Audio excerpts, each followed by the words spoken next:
Welcome, everybody, to another edition of Tackle Shop Live.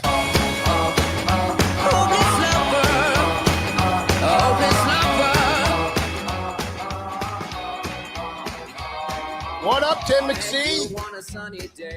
We got a special guest tonight. You better believe it, brother. Lane Graves is in the house. How are you, Lane?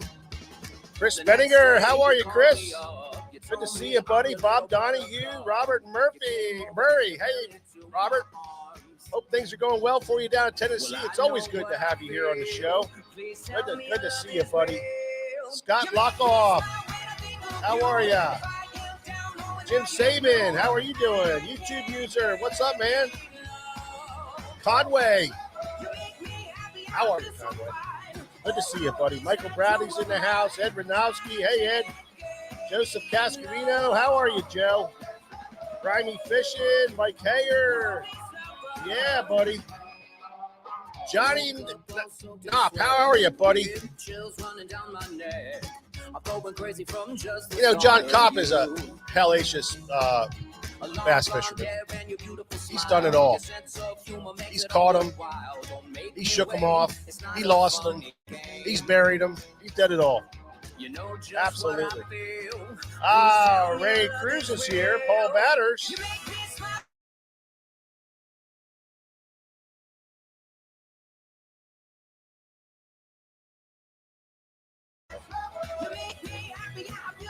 We got a really great show for you tonight. We're excited for it. We got a special guest, Greg Dipalma, will be coming on the show a little bit shortly. We're going to be talking some fall fishing with Greg and kind of finalizing our fall fishing frenzy. And we're going to get deep into it with Greg Dipalma. It's always a good time to have him on board with us. But yeah, absolutely. Lisa Lake's here with Mark. How you doing? Ron Stem, Jack Hinkle, Ronald, how are you doing? Kanar, how are you doing, buddy? Zach Altland, man, good to see you, Zach. What's up, neighbor? Absolutely. I see you moving boats around all the time over there. I'm sure you're fishing. I've seen it happening over there in the neighborhood. Right on. Joey Orner, how you doing? Warren Cottrell, Kenny Clemmer. Man, I tell you, my name is Mike Acord. This is George Acord. Behind the camera is cameraman Nick, and we are Tackle Shop Live. We come to you every Thursday night at 7 o'clock, and we bring you all the goods, how to catch them. We talk about that. We talk about tackle, and we talk about tournaments. That's what we do here, and it's a lot of fun, and we thank you guys so much for joining us tonight and every night that we do Tackle Shop Live. George, what do you got going on over there, man? You're carving, you're whittling. Oh, what are you doing? I'm prepping. You're prepping. I'm prepping. All right. Well, I got an announcement, Nick. Something really cool is going on right now, and I don't think a lot of people know about it. The Ike Foundation, and everybody knows how we love the Ike Foundation and what they do with the kids, the inner city kids, and people who don't fish, trying to get them introduced to fishing. Well, they are having their 2024 fall fundraiser going on right now, and I think you got a couple of days to get in it, and you can buy raffle tickets for these prizes, Nick. They got like 34, 35 prizes, something like that, and they're really cool stuff. They got lithium batteries, they've got jerseys. I heard that the black talon swim bait category has been shut down. They had a problem with the page. Yeah, we got in heavy on the black talon swim bait for sure.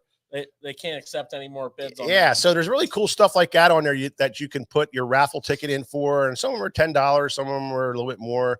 But one of the categories too they have is you can buy a bag for the kids, and you I don't know what it is, $25, $35, and that sponsors a kid, and the kid will get a little tackle pack and a rod and that kind of stuff, which is cool.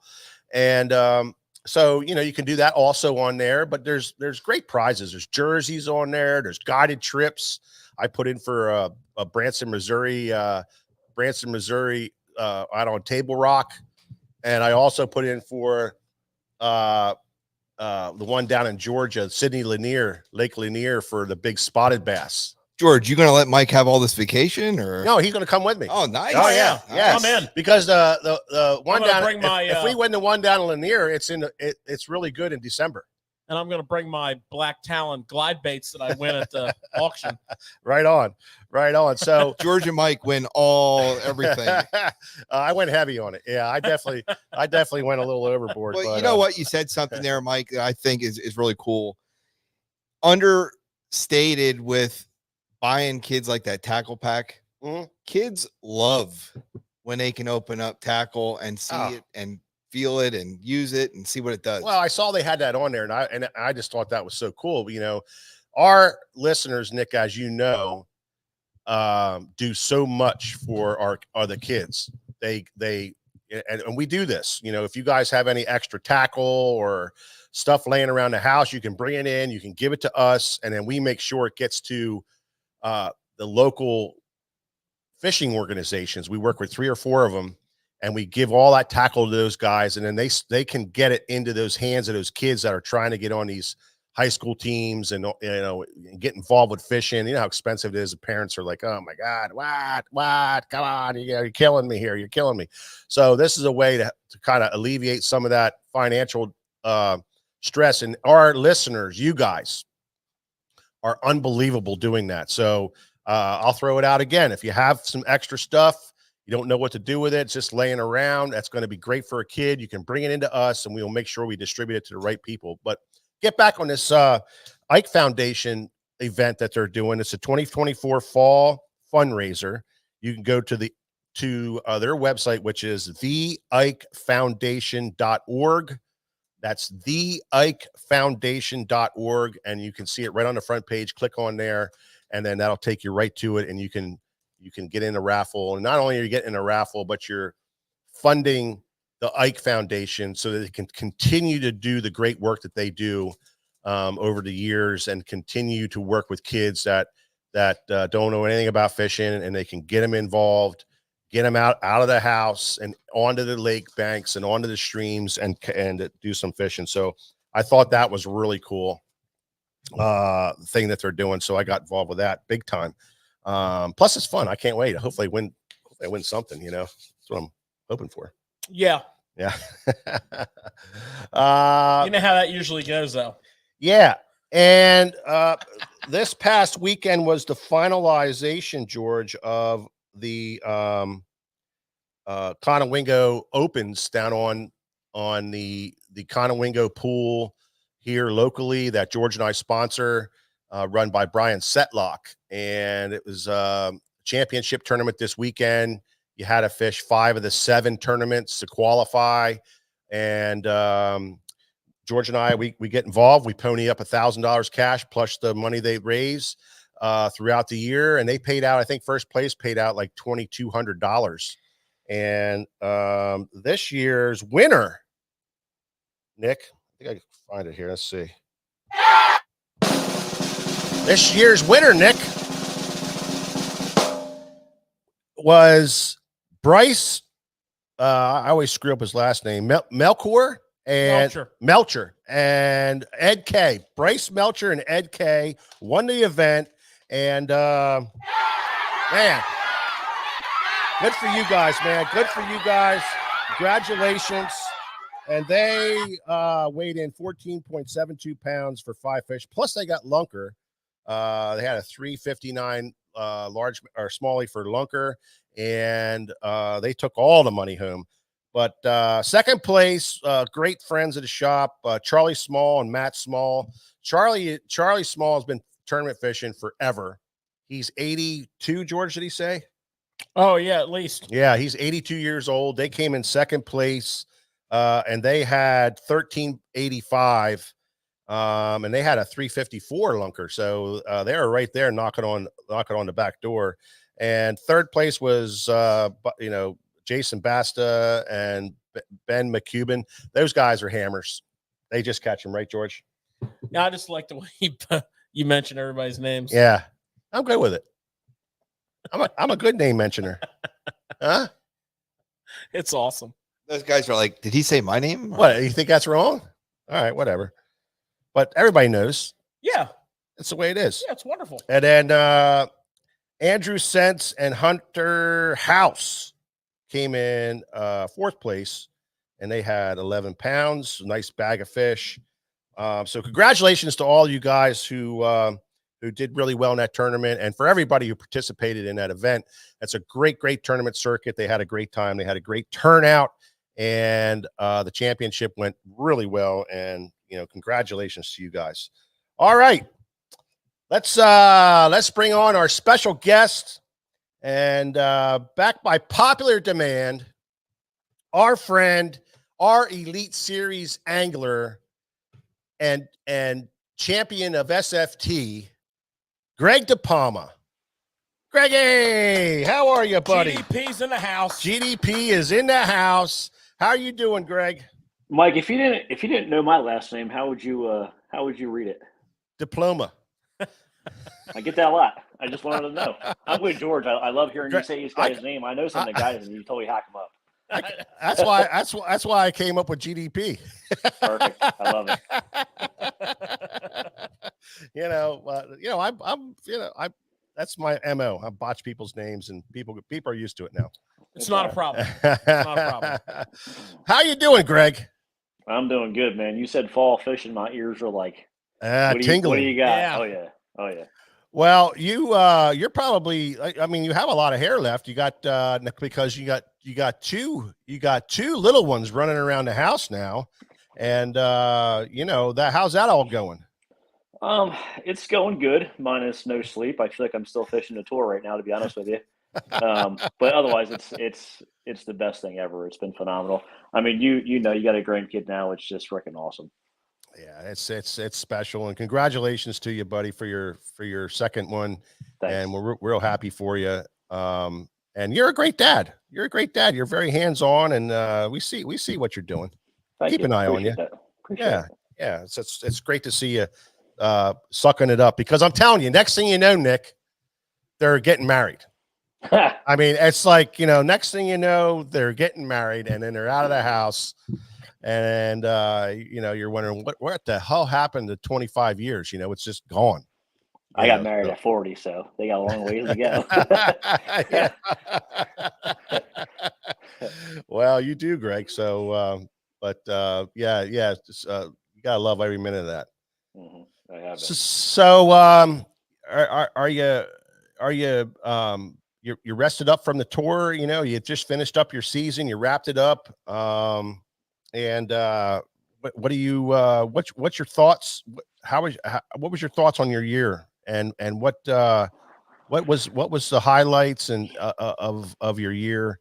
I mean, if there was something that you did, or place that you went, or a unique body of water, or a unique technique? What was going on, man?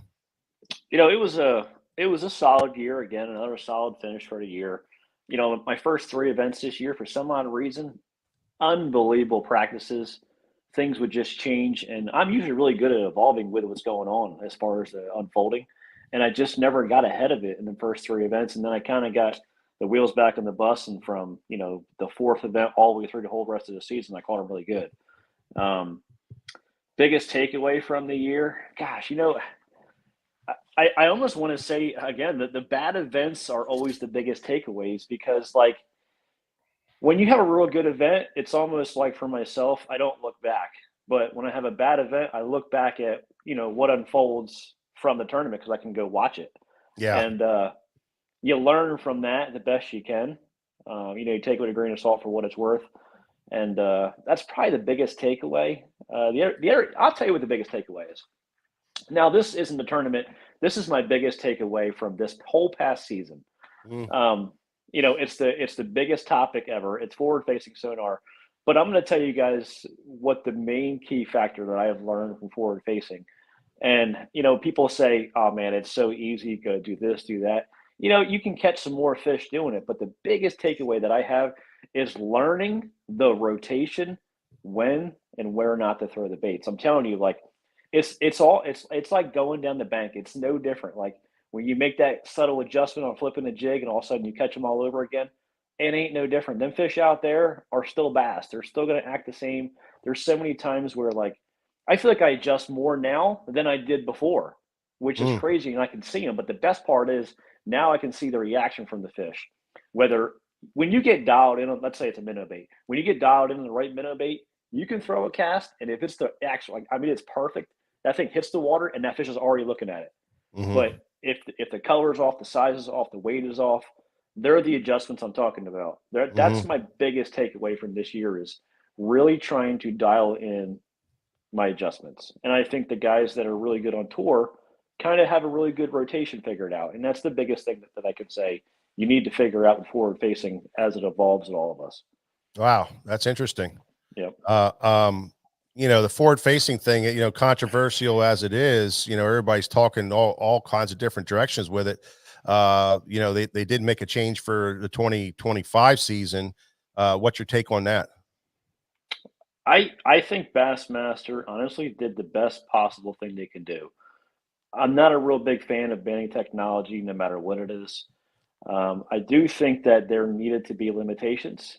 One transducer, people don't think that's a big deal, but a lot of our guys idled, had transducers on their jack plates.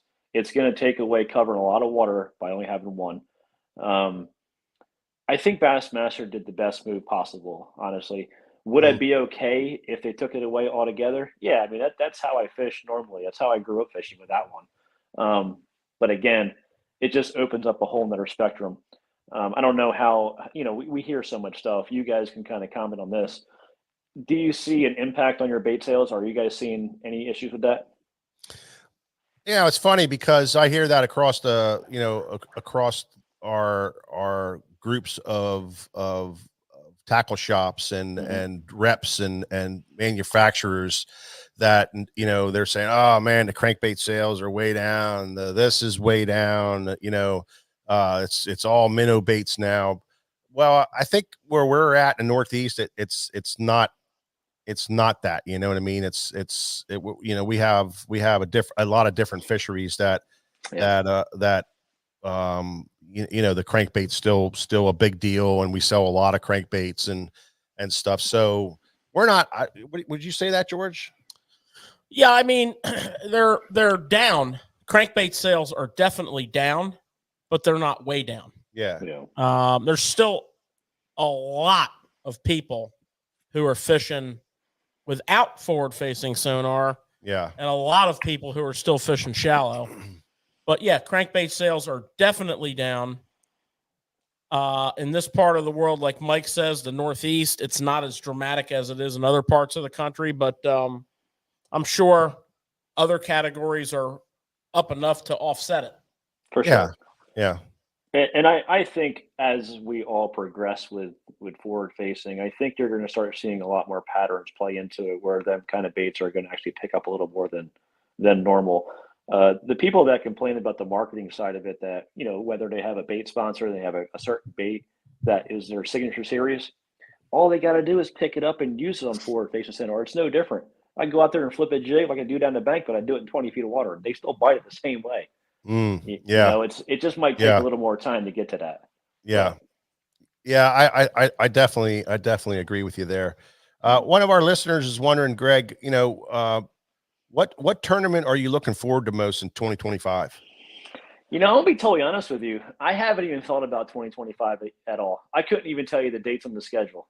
I literally just have been so focused on home projects, fishing around here as much as I possibly can because I just can't get enough of the fall. And then, the kids, that's the other thing, obviously. So I haven't even thought about it, to be honest with you. I guess the river system that we're going to go to in North Carolina, I think it's at, or South Carolina. Yeah, I don't even know where it's at. That's probably the one. But gosh, I mean, you can't go wrong on fork. You can't not pick them places just because, like, if you go on a fork, dude, you catch 27 pounds and you're in 25th place. I mean, come on. Yeah. It's a good day regardless. That's right. Yeah. Yeah. I mean, I've seen those tournaments where these guys were coming in, with 22, 23, 24 pounds, and they're like 33rd place, and it's like, what in the heck is going on here, man? What a great fishery. Yeah, unbelievable fishery. Yeah, great stuff. Yeah. Yeah, so you're boatless, right? I have my John boat, and right now, so last year in the beginning of the year, I bought a low 160, 1990 low 160 with a 50 horse Johnson on the back. And my plan was last year to rebuild it, but things just got so hectic last year. I was so dang busy on the road with the kids, da da da. Da. I never had a chance to do it, so I finally got around to it today. Completely gutted it, and I'm just going to start from scratch and rebuild the entire thing. Oh, geez, that's Yep. a good winter project for you. You know, they're the best winter projects in my opinion because, like, gosh, when you can get personal with your own boat that you've just built, you know every aspect of it. If something were to go wrong wire wise, which it doesn't normally anymore, but like, you just know every inch of the boat. And the other thing is too, you can customize it. So back in 1990, that thing's got a live well right between the two center seats. Like, I'm going to take the whole thing and just completely redo it how I want it to be done. Wow. Be a nice, real nice rig for your local river fishing and your smaller bodies of water that you guys have in South Jersey. And plus you could bring it up here on our river. Yeah, so I run my 14-foot John boat as much as I can. I mean, the 14-foot John boat dang near has no more aluminum left on the bottom of it because I just hit everything possible with it or jump or do whatever. But I just use that thing so much. My plan with this boat is, besides have a little more room if I were to use it locally, I want to take it around the country and kind of use it for pre-practice more than anything. I mean, with 50 horsepower, it still runs 40. It runs good enough, and it can run some bigger water. Again, I took my 14-foot John boat, Florida, Texas. It's been everywhere. I just love using that for pre-practice because it's just so easy to tow. It don't cost nothing, and I can run literally. Like when I went down to Okeechobee with it last year, I think it was. Gosh, I was burning like 3 or 4 gallons a day, and I ran the thing all day. that runs 27 mile an hour. Believe it or not, that's way faster than you think it is. Yeah, for covering water. Yeah, But gas prices are so expensive. Doing something like what I'm doing, eventually, it pays for itself. That's what I'm trying to say. Well, I agree with you on the aspect of fishing out of a tin boat. I mean, they're so comfortable. They're so much more spacious. Mm-hmm.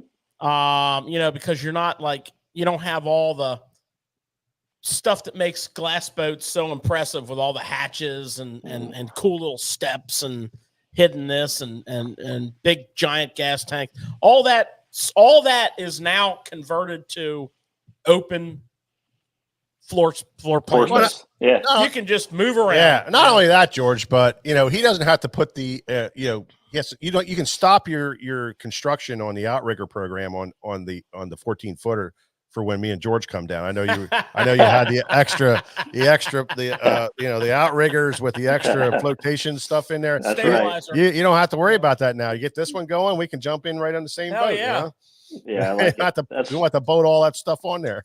That's the plan. That's good stuff.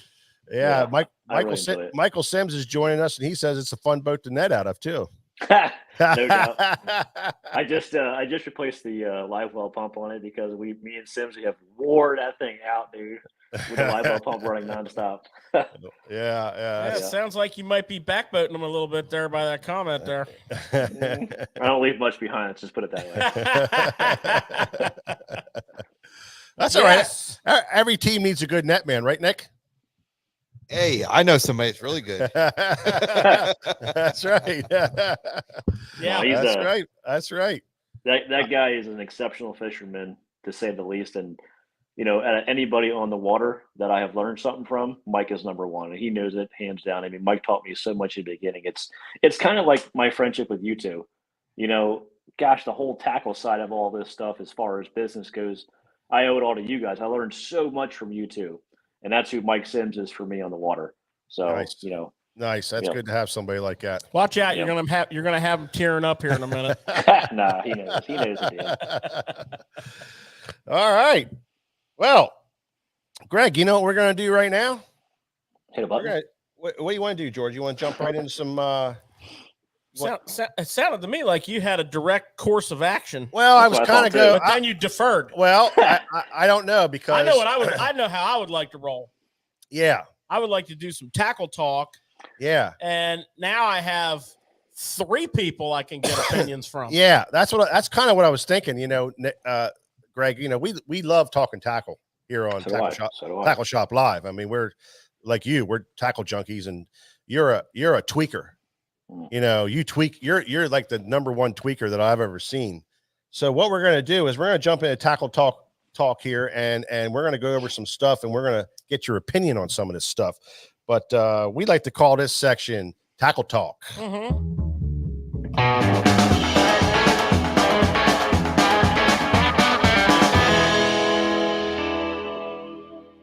All right, GDP, we're going to show you what brand new, hot off the press just came out. We got some hot off the press this week. We got some hot off the press. We got some stuff here that's going to blow the skirt up on everybody out there. So, George, what are we talking about today?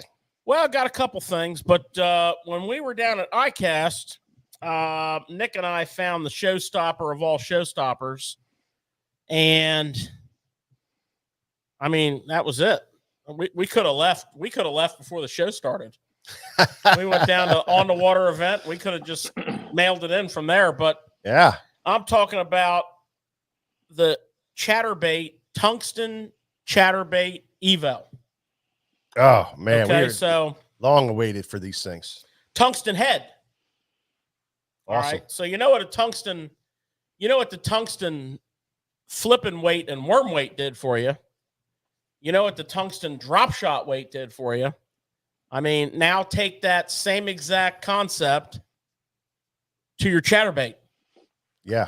Now, one of the things that Nick and I learned, we're going to do some up close and personal camera work here. So I'm going to show you a 3/8 ounce tungsten Evo, and I'm going to show you a 3/8 ounce jackhammer head. There you go, right there. Mm-hmm. Now, you notice, just like your worm weights, your bullet weights, your flipping weights, there's almost a 50% size difference there. Okay? So what Nick and I found out, like, on the first cast is there's no lifting. You don't get the rise. This 3/8 ounce, we were keeping that thing down. Now, the trailer has a lot to do with that, guys, as I'm sure you all know. We were trailing it with the uh-oh. You're all messed up here. Yeah. Let me show you the trailer. We were trailing it with the chatter shad. So very little lift, right? And so we didn't get that lift. Now I'm sure if we'd have put a boot foot on or a crawl or something, we would have got a little more lift, but the 3/8 stayed down. We had a ton more knock, like from this blade hitting the head. It was because the tungsten's so much harder. We had a ton more knock, right? We had, yeah. The other thing we liked about it was the keeper. So that style of keeper, that's going to be hard to see, isn't it, Nick? I can see it. See if we can get real close. Oh, yeah, there it is. That style of keeper right there is a spectacular keeper for both the Elastec and for your standard plastic. Anytime you have that lead with a space, that Elastec really holds on it. So does your standard plastic, but then there's a little barb on there. You know, one thing about the jackhammer, it can be to put an Elastec trailer on and take it back off again can be a real problem. So color-wise, you know, there's 3/8 and there's 1/2 ounce, first of all. Yeah. Those are the sizes. Of course, you know, we're expecting future releases of heavier weights, obviously. 5/0 hook, very similar to the jackhammer hook.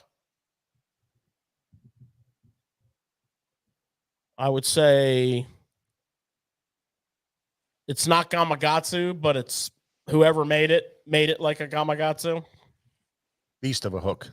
Very similar. It's not a big giant gaff, but it's a 5.0, you know, heavy duty. It's not like a massive flipping hook, but it's pretty stout. And what do we got here? Anything we should point out? Colors.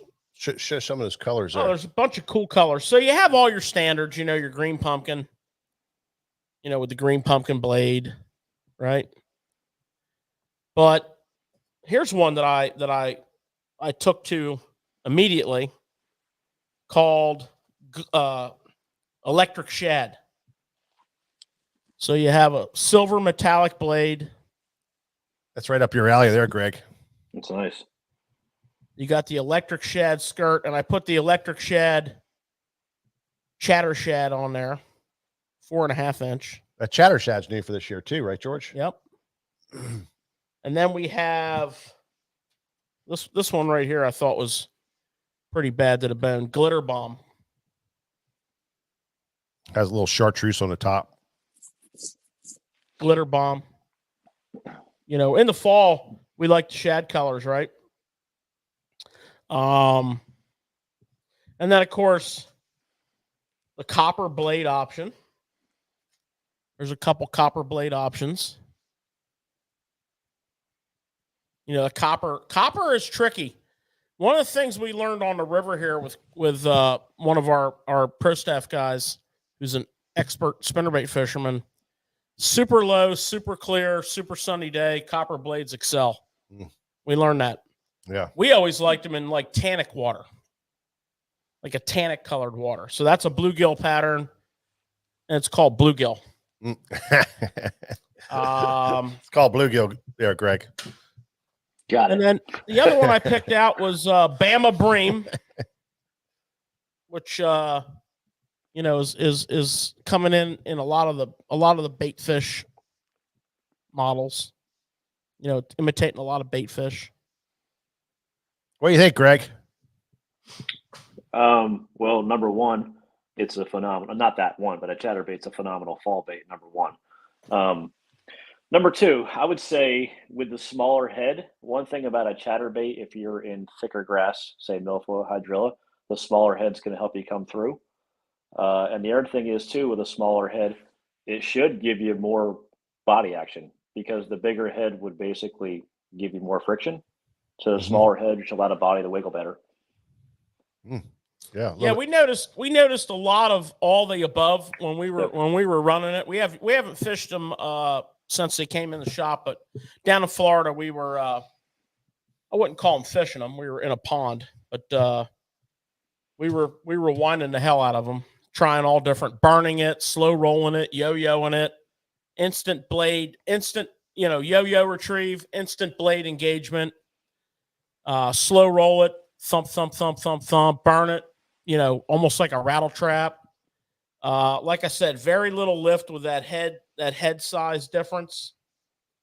Again, on that head size difference, I mean, it's quite a bit different. Yeah, it's way different. I think the big thing for me is going to be the little added noise to it. A little bit louder clicking, different sound to it. I think something that maybe the fish haven't really heard yet in a bait. So maybe it might be that sound thing might be a big key. Well, one thing that I've always learned about the fall and bodies of water that are, a lot of shad, especially, the gizzard shad, which are, there's a whole range of sizes of them from itty bitty on up, and the fish are just completely focused on them and they can be very picky. One thing I've learned about the lipless bait under those circumstances is a subtle trailer.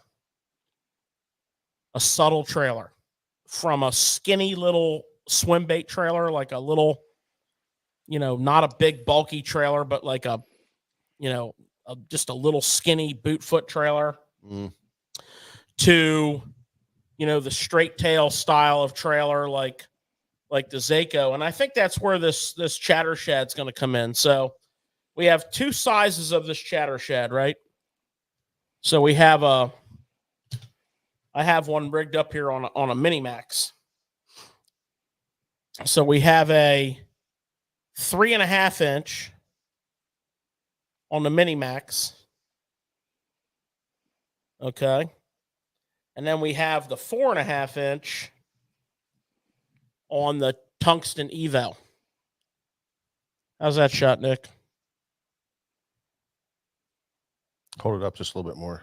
There you go. See the difference in them?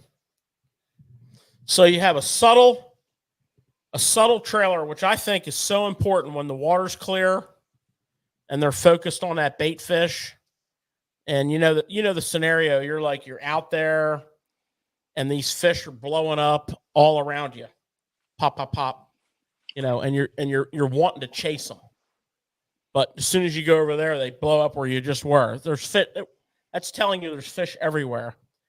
And they're very hard to catch. And obviously, the last thing you think of is a chatterbait. But actually, we always talked about the stealth blade, jackhammer stealth blade with the Lexan blade. Mm-hmm. We've made that work. And it's like one of two situations that we've made that thing work really, really well. Yeah. And one is the fall situation. Now we have the Mini Max. Now we have this Tungsten Evo with these bait fish colors. We have these slender finesse type blade trailers.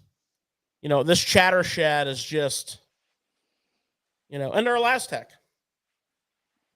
Put it on your chatterbait, leave it on your chatterbait. Yeah, catch 100 fish on it. Put it back in your box when you're done. And just, fish it forever. Yeah. And at $4.49 a bag of 4, I mean, that's a lot of fishing. Yeah. What's your setup for chatterbaits in the fall, Greg? I mean, I know you're a big chatterbait guy. I've seen you throw them many, many times. Yeah, so I really feel like I have mine dialed in as good as I can possibly get it. So rod wise, I told a lot of guys come to the store a lot. It's been the last probably 3.5 years now, was the 7.2 heavy poison Adrena. Heavy. Yeah, heavy. I don't throw medium, I throw heavy. Something about that rod, I truly don't know what it is, but it just allows them fish to get it. A couple of guys that came to the store that bought it came right back to me or messaged me and said, "You're right, this thing hooks them really good." It just has a little more forgiveness on that Adrena lineup. And I know you just changed our lineup to a new setup or holding the line, but the older model was definitely the one. The other thing is, too, a lot of you guys have to understand, too, line size on a chatterbait is equally as important. I like to throw 20 if I can, but more times than not, I throw 15. The 15 allows me to kind of dob it through the grass a lot better, but it also allows me to have the bait to have more action with a lighter line. Now, if I got to keep that chatterbait up, I get it at 20, and I just kind of hover it right through the top of it. Reel wise, you guys know I'm always 8-1-1 kind of guy for reels really fast. I can slow it down if I have to. George brought up a really good point. Now, this is more this time of the year than any time of the year. So the fall, when it comes to a chatterbait, I just want to tell you guys, whatever you caught them on the day before doesn't mean it's going to work the next day. They change this time of year faster than any time of year. I don't care if it's dead of summer and you get a 30-degree night. They're not going to change as fast as they do in the fall. They're bait driven this time of year. So George kind of just tapped on sometimes they're on the small bait, sometimes they might change to the big bait. I've seen where throwing a 3.5 inch minnow one day crushing, go to the next day to throw a 4.5. They won't touch a 3.5. Like they get so dialed in, you have to adjust. Now, I think a lot of things that guys run into is they might have caught them on the chatterbait really good the day before, and they go the next day and throw the chatterbait there and they can't catch them. This is where the trailer rotation comes in. This is kind of what I'm talking about when I talk about rotation. So them subtle differences, believe it or not, you don't have to go crazy. I'm a simple kind of guy when it comes to this kind of stuff. You don't have to go crazy and adjust colors. You just have to adjust your sound of your trailer's making sound. It's making vibration. It's doing all the above. Length of it, shorter, smaller, skinnier, all that stuff is what we're talking about. That's the rotation you guys need to start thinking about. Not so much color or weight. Weight can be a little bit, but that little bit of a trailer difference. I like the option of the new trailer because I feel like there wasn't a good in between. Now there is. Yeah. Yeah, this is definitely a tweener. And I mean, if you go back in the chatterbait aisle and you get into the Z-Man stretch, the chatterbait inventors, there's now 3 different Z-Man chatterbait trailers. Mm-hmm. There's the Razor Shed, which I like to call the fishtail. Okay, it's the full body. It's their answer to the Zaco, and it's got all the Z-Man attributes of buoyancy. One thing you guys want to keep in mind on Z-Man trailers is you're adding buoyancy to your bait, which can be a very good thing. Mm-hmm. And then you have the spike, the chatter spike. We had that. We all learned about the spike style tails. Yeah. Right now we see it. I mean, it's just like it. Everybody has It's it. like overnight this category exploded. Missile baits with their hog farmer co-op, if you will, and then the Crush brothers, the Crush City brothers. Cannell and Wheeler just crushing it with that Crush City model, and now in between there, Chatterbait jumped in and said, well, we have to do that because we have Elastec. Mm-hmm. And, I spent a lot of time this summer with all the different spike styles. And I mean, at the end of the day, like if I was on my boat or on somebody else's boat, there was just spike trailers all over the frickin' place. And it's amazing that little pointy do nothing trailer and how powerful that thing is, but not always. Yeah, it can be the right deal. We talk about the boot foot swim bait, and that's probably one of the most powerful chatterbait trailers ever. We talk about the crawl style bait. We love it in dirty water. We love it, in shallow water. But now we have an in-betweener. We have a tweener. We have the chatter shad, and another option with it. They're not all made to be a trailer. I mean, the Crush City brothers won a lot of money fishing them on a jig head in front of a scope. Well, look at this. 3.5-inch chatter shad on a dirty jigs.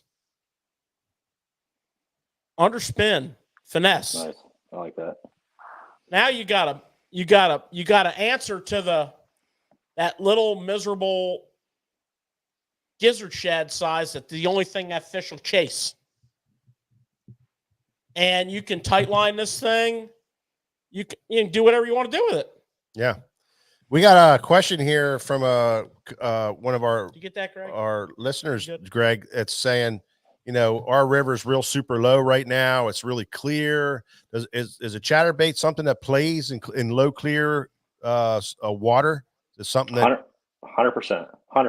And like George said, so for me, up your line size, get that chatterbait up higher, that shallow water. But again, Elastec #1 or a bigger size trailer keeps that thing in the water column real high. You can slow it down. But yes, a chatterbait will work. I don't care if it's shallow, deep. I don't care. The water temp always seems to be like that chatterbait's probably the best at 45 degrees when that water temp's 45. That's when a chatterbait is absolutely the best. And being that we haven't had any rain and the water is really super clear, what are some of the color choices that you would kind of lean towards? Is it something that are you staying real kind of clear kind of skirt colors, whites, that kind of stuff? What do you? This is the one time I'm going to tell you to rotate your colors, because I have seen black blue work phenomenally well in really clear water, and I've also seen natural colors work really good. This is the one time. A good standard in the middle is going to be green pumpkin, believe it or not. I knew. Yeah, so this is the one time I'm going to tell you to rotate through your colors, because you will see a bite difference as far as how many bites you're getting on one color. Let's say you got a bank that's like loaded. That's a perfect time to make a few passes with different colors and kind of just gauge it and see for yourself, because every body of water is different. But when it comes to that clear water, that is when you want to experiment for sure. Yeah, that's interesting. It's not so much. It's also the shape and size and that kind of stuff. But in some situations like this, especially, messing with the colors. That's interesting to know. Mhm. Because it's kind of intimidating fishing low crystal clear water. You know, it's very, very intimidating, but making long casts, you know, and now understanding that you can mess around the colors and don't be afraid to do that, and then mess with your trailers a little bit. You'll see that the chatterbait, even in those conditions, will catch fish. It's a fish catching machine. The one thing I can tell you too, like, and you know, I kind of learned this at a young age. So here in South Jersey, we have a lot of sand washes, which are crystal clear, and the absolute best color is black, whether it's a worm or whatever it is. I don't know if it's a chase down thing, whatever it may be. Then I started kind of traveling the country, and some places we go to have that same greenish, real clear water. Let's say Hartwell or something like that. Them dark colors flat out catch them. So don't be scared to throw dark colors in clear water. Is what I'm trying to tell you. Yeah, that's interesting. Well, you know, when you go up north, Champlain's famous for it, man. You get on the Vermont side and that super clear water. You get up in Messacoy Bay and that super clear water. Black. Yeah. Yep. Black. They really, truly, he's right. Black jig, black trailer. I remember years ago, I tell this story all the time. I was struggling in pre-fishing for a tournament. I ran into Pete Gluzik over in St. Albans Bay and the bay above that. I forget the name of it. And I'm like, dude, what in the hell? I'm struggling here, man. And he said, dig in your box and get a black jig, put a black trailer on it, and go flip some milfoil clumps. And, well, that worked. That worked real well. Yeah, what is that about? What is it about the northern bodies of water in black? I truly don't know the answer. I don't know. It must be a visual thing or match something that we don't know about. Maybe the crawfish have really black hues to them down there. I don't know. They just like it. They eat black, man. You know, do. Cayuga, Oneida, all those Finger Lakes, all the clear Finger Lake stuff. I mean, it's black and blue flake Senkos and black and blue chatterbaits and black jigs. Well, if you notice, there's not a lot of companies that run a straight black. No, there's not. You know, I mean, you're really dialed in companies, obviously. You know, your Yamamoto, your Missile Bait, Zoom. Yeah. You know, Big Bite. Companies that tend to make their own baits, do their own pouring and have their own tournament companies, labs. People to understand tournament fishing and That's right. bodies of water. They all run a black. They all run a black. Now I got news for you. Now this might be, you know, I probably should have kept this until after the election because I don't want to skew things. But Jack Hammer is coming out with a matte black. Head, skirt, blade, the whole nine. Yeah. I know another company coming out, Matt Black too. Oh. It might be some from down under, mate. That might be. Might be. Yep. Well, we're gonna need to talk about that a little bit. Of course, and I think we'll get into some of that when we talk about our fall fishing. I have a couple. Right. I have my deck of cards is stacked in to elicit some answers from you. 'Cause that's really a secret. I know you played. What I can. I know you played a lot of poker with me, and you never could seem to beat me, and now you know why. I cheat. Okay? It's okay. I'm not mad at you. But yeah, so that's our tungsten Evo, $15.99, same exact price as a jackhammer. Really, really surprised at that. Same exact price as a jackhammer. Great price at that. Mega premium bait. This thing is uber ultra premium. Greg, I mean, sorry, Greg, not you. Greg, stop talking. He's been calling me Stop Greg. talking, Greg. Cameraman next. No, so one thing that was pretty cool was, and we had it on video, so I did post it during iCast. Yes. But George makes a cast out there, and his face just lights up like, ooh, because immediately you can feel like it's different. For sure. It was pretty cool. Yeah, and I am a chatter bait chunking fool. I mean, I try I'm addicted to the chatterbait. I mean, I'll have 25 freaking rods out on my boat at all times, and the chatterbait in my hand 85% of the time. You know, it's just 60% of the time it works all the time. I mean, it's just I'm constantly throwing that damn thing in every variation known to mankind. Now, personally, me, I stick straight Z-Man. Yeah.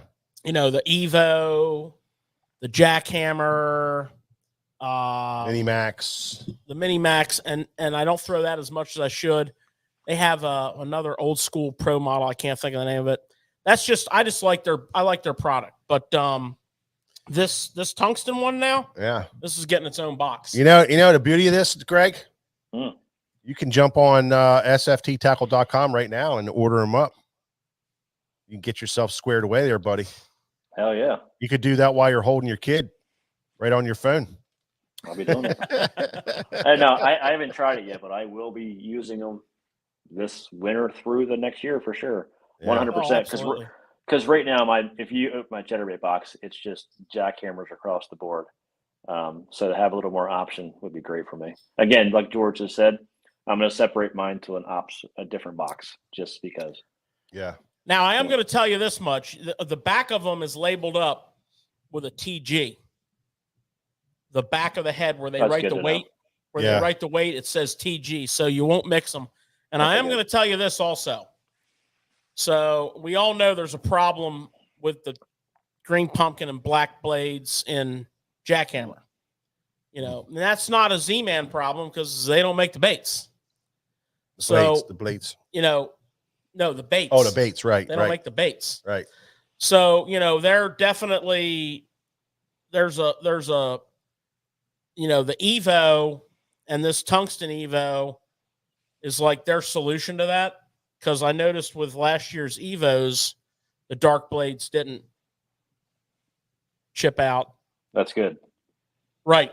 Yeah. Right. Good. Now, you know, I fished a few weeks ago with one of the guys that guides here at SFT, one of our pro staffers, Anthony Cicero, and he had these big mega Sharpies strategically located all over his boat, and his would chip up. He was just like it was in his head or whatever. He just paint them right up. Mm-hmm. And actually, I'll tell you, they look great. Well, whether or not it made a difference, I don't know. I just let mine flake off and just keep all right. them. That brings up a point, and I'd love to hear what Greg has to say on this. And you guys, with the Sharpie, we all know how a Sharpie smells.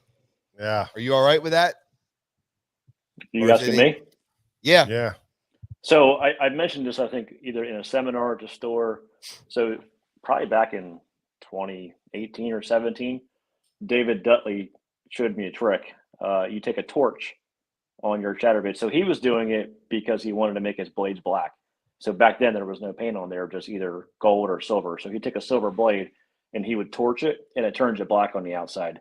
So you could do the exact same thing with your chatterbait blades. So when your paint comes off, just torch and they turn black. So now I have to carry a torch in the boat. So you can do it. You can do it at your house, but I'm saying they don't. Once you torch them, they're black. Do they make pedestal? Do they make pedestal mounted torches? I wonder if I can put them in the pedestal. Yeah. Amazon's probably got them for sure. Now you guys should probably sell them. It actually works great. You just kind of it turns it right black. Next week, George will have a boat or fire in a boat. Yeah, I'll burn my boat to the water line. There you go, guys. That's my solution. By the way, that's a fantastic tip. That's a great tip. Now, let me ask you this. Is it changing it black because of like the soot, or is it actually changing the color of the metal black? I think it's burning the metal. Really? Yeah. Oh, he showed me that. Right he showed me that year. I'm thinking. Yeah. Yeah, because he showed me that years ago, and I was amazed. I was like, "Wow, it turned it black instantly!" I mean, he hit it for a second. You know, he didn't swipe it. He hit it and then blacked it right out. Wow. Yep. We're learning. Yeah. Well, Anthony's got mega. Cut down your Sharpies. Like I'm talking like the biggest. I never even knew they made Sharpies that big. He didn't show me that when I was out with him. Yeah, right. He's keeping that to himself. Yeah. I don't know. I don't know if you know how fast that dissipates. that smell dissipates off it. I don't know how fast it does. I don't think it matters. Back in the day, when your braid would wash out right away with the, because back in the day they didn't know how to tint the stuff. We just take our Sharpies and we just run it over the first 3 feet of it all the time, to make it black. We'd cut a notch in the Sharpie. Yeah. And then you would just, because I'm telling you, like 10 casts of things that your line was white, it just washed right out. So then we would sit there and we'd all do this before every tournament. You'd be out there doing, painting your line all up just to, we never really worried about it then. So the tricks, that's a good trick, and again, not to just completely beat this into the ground, but I just don't know of another bait that has the almost year-round capabilities of a chatterbait. And all, like, first of all, look how it skips. You can put it in places like, you could say, well, some kind of hard bait, but you can't put them there. It skips great. You can yo-yo it. I mean, some of the best fishing I've ever had is in cold, muddy water, yo-yoing a chatterbait. The bite is like, it's like they just found a freaking scratch-off lottery ticket winner, man. I mean, the bite is just like ta-tunk, and the line just takes off. Yeah. It is. And then the good. colors, you can dial that color in to anything. So that's pretty cool. I mean, now we have the tungsten head. This Sunday, we're going to be on the river or the bay. We're not sure yet, but we're going to be running the tungsten chatterbait through the paces. Yeah, for sure. One thing before we leave that, George, it comes in what, 3/8 and half. But I think, when we were throwing it, the 3/8 really felt more like a 1/2 ounce, let's say, jackhammer, because when you left it sink a little bit, it stayed in that zone. So it was a little bit, you got to play with that a little bit. Well, and actually, what I really like is a lot of times when I'm throwing a half, when I want a 3/4. So I'm thinking the 3/8 and the half is going to cover the range of 1/4 to 3/4. But that remains to be seen. We have to go out and work through the paces. But based on 10 or 15 minutes of what we did, that was kind of like my takeaway. Yep. So really excited about this bait. There's 12 colors, 3/8 and half, $15.99. And we got them. We got them thick. So get stocked up on those. You're gonna love them. Chatter shads, 3.5, 4.5, $4.49. 4-pack on that. Also, and I think everybody out there is going to have something to say about this. Also from Z-Man. And this bait is... It's right up your alley, Greg. This bait got us fired up at the show. I mean, we ordered this bait based upon how we fished it in an aquarium type environment, a big tank, and then we immediately just... He's working up to it, Greg. He doesn't. I'm waiting. Just real slow here. Slow. That's kind of like you go to the movie, you watch the trailer. Okay. You just saw the trailer. Like, I don't hear you bitching when you're at the theater eating your popcorn. I ain't got no popcorn. Well, maybe you should have went and got you some Jiffy. I don't know. It's the graph shad, people. That is nice. I do like that. Well, yeah. So, okay. Who makes that? Hold that right there, George. Z-Man. Don't move it. Don't move it. Z-Man too? Yeah, it's a Z-Man night. So it's elastic, huh? Yeah. Grab a hold of that tail there, cameraman Nick. Oh, boy. Yeah. So, think about your durability of your minnow that you like. Now get that little tail. Plus, up here in the head region, this is what really gets you. This is a big air bubble in here, which magnifies on your forward-facing sonar. Mm. Yeah. They put an air bubble in one in testing, and it doubled the return. Now I can see it, Greg. Now we got the head, and we have a sickle hook, and I mean this thing's sharp. 2 bodies, 3 different weights, 3/16, quarter, and 3/8. Perfect. All the same size. Okay. Are they on the website? Yes. Oh yeah, they're on the website. 10 colors, 3/0 hook, and hold on. Yeah, you didn't even get to the We didn't juice. even get to the freaking good part Here's the yet. juice right here, buddy. I can just see it already. I already know. No, this is the juice right here. So to encourage this thing to remain horizontal, instead of adding weight back to shank of the hook, this is a line through. So I got this thing put together so good. See the line? That's awesome. So your line tie is under here. So you're going to take your line off your rod. Now, of course, we're going to do it in reverse. That's genius. I like that. So simple, but so good. You do have to be able to see what you're doing here. Jeez, man, why don't you get glasses, please? And now your pull point, you're pulling the head, the line's going through back here, tied off here, and when you tension your line, you're hinging up the bait. And it's horizontal. It's horizontal in the water like crazy. When you just hold it there, it stays horizontal. And let me tell you something about this thing. When you know how you shake your rod, Greg, all the time, and what are you trying to do? Make that bait wobble, right? When you shake the rod tip on that thing, it flashes total side to side. I mean, crazy wobble side to side on it with that line, because you're tied onto the bottom and you're pulling the bottom. So it's just, if you just do it subtly, it just flashes a little bit. If you really want it to go, you can do it a little harder. Me and Nick played with them in the, they had a big tank there, and we played with them in a tank, and it was just incredible how that thing, how that thing went. Same keeper as the Tungsten Evo. Yeah. Put anything you want. Put anything you want on this head. Sickle hook. Do they come pre-rigged or no?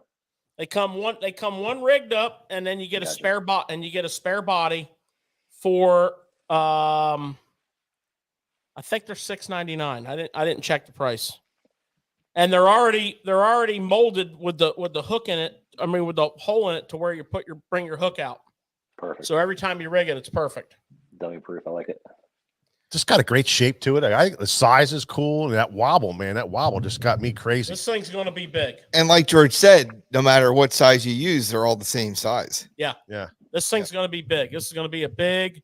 If you don't forward facing sonar, this is going to be big. If you do forward facing sonar, this is going to be big. If you're on suspended fish, if you have fish blowing up on bait, throw it at them, let it tight line down through them. I mean, for God's sakes, you can cast it out and reel it in. I mean, the thing's does it all. Yeah. And it's interesting. It's like we go to ICAST every year, and you almost feel bad because every year we come back and we're like, dang, Z-Man did it again. Yeah. And it was like that again. Wouldn't you guys say? I would say they were very innovative this year. Yeah. And they did the things that they needed to do, and they came up with some great ideas, and they copied where they had to copy, but they built their company. They built their company up for success from day one. The owner of the company is a passionate fisherman. Did well in another channel, and they started making skirts, spinnerbait skirts, and their biggest customer was Strike King, and they were making over 1 million skirts a year. And they evolved into design, and they evolved into fulfillment. and it just grew and it grew. But the thing is, the culture there now it's compartments or departments. You have, and they have a designer there, and this guy is like, he's next level. And that team, and they have the marketing team, and they have this company is built to excel. And that's why at the end of the day, their goal is to sell as much tackle as possible, but their goal is also to do it with the best tackle as possible. If that's why they own the inshore, like speckled trout and redfish market, which is who the redfish guys are, who put them on the map. No one would fish this stuff in the bass world, ever. And then the redfish guys, the Watt brothers started kicking everybody's butt with it. And the next, now we have, this amazing.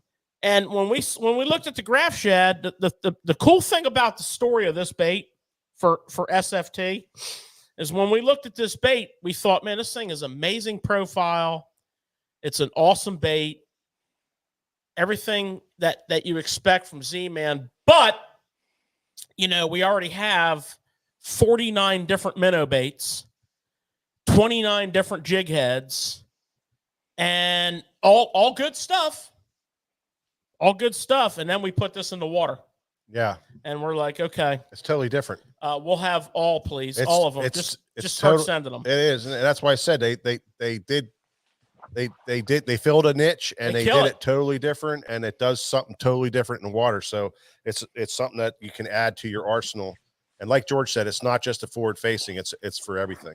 Greg, I'll get a graph shad test package shipped out to you tomorrow, and then care package.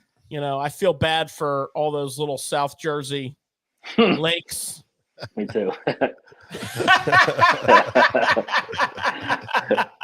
All right, what else you got, George? Let's wrap this up. Okay, let's wrap this up. So I'm gonna go off script here of the Z-Man show, and I'm gonna go to Big Bite Baits.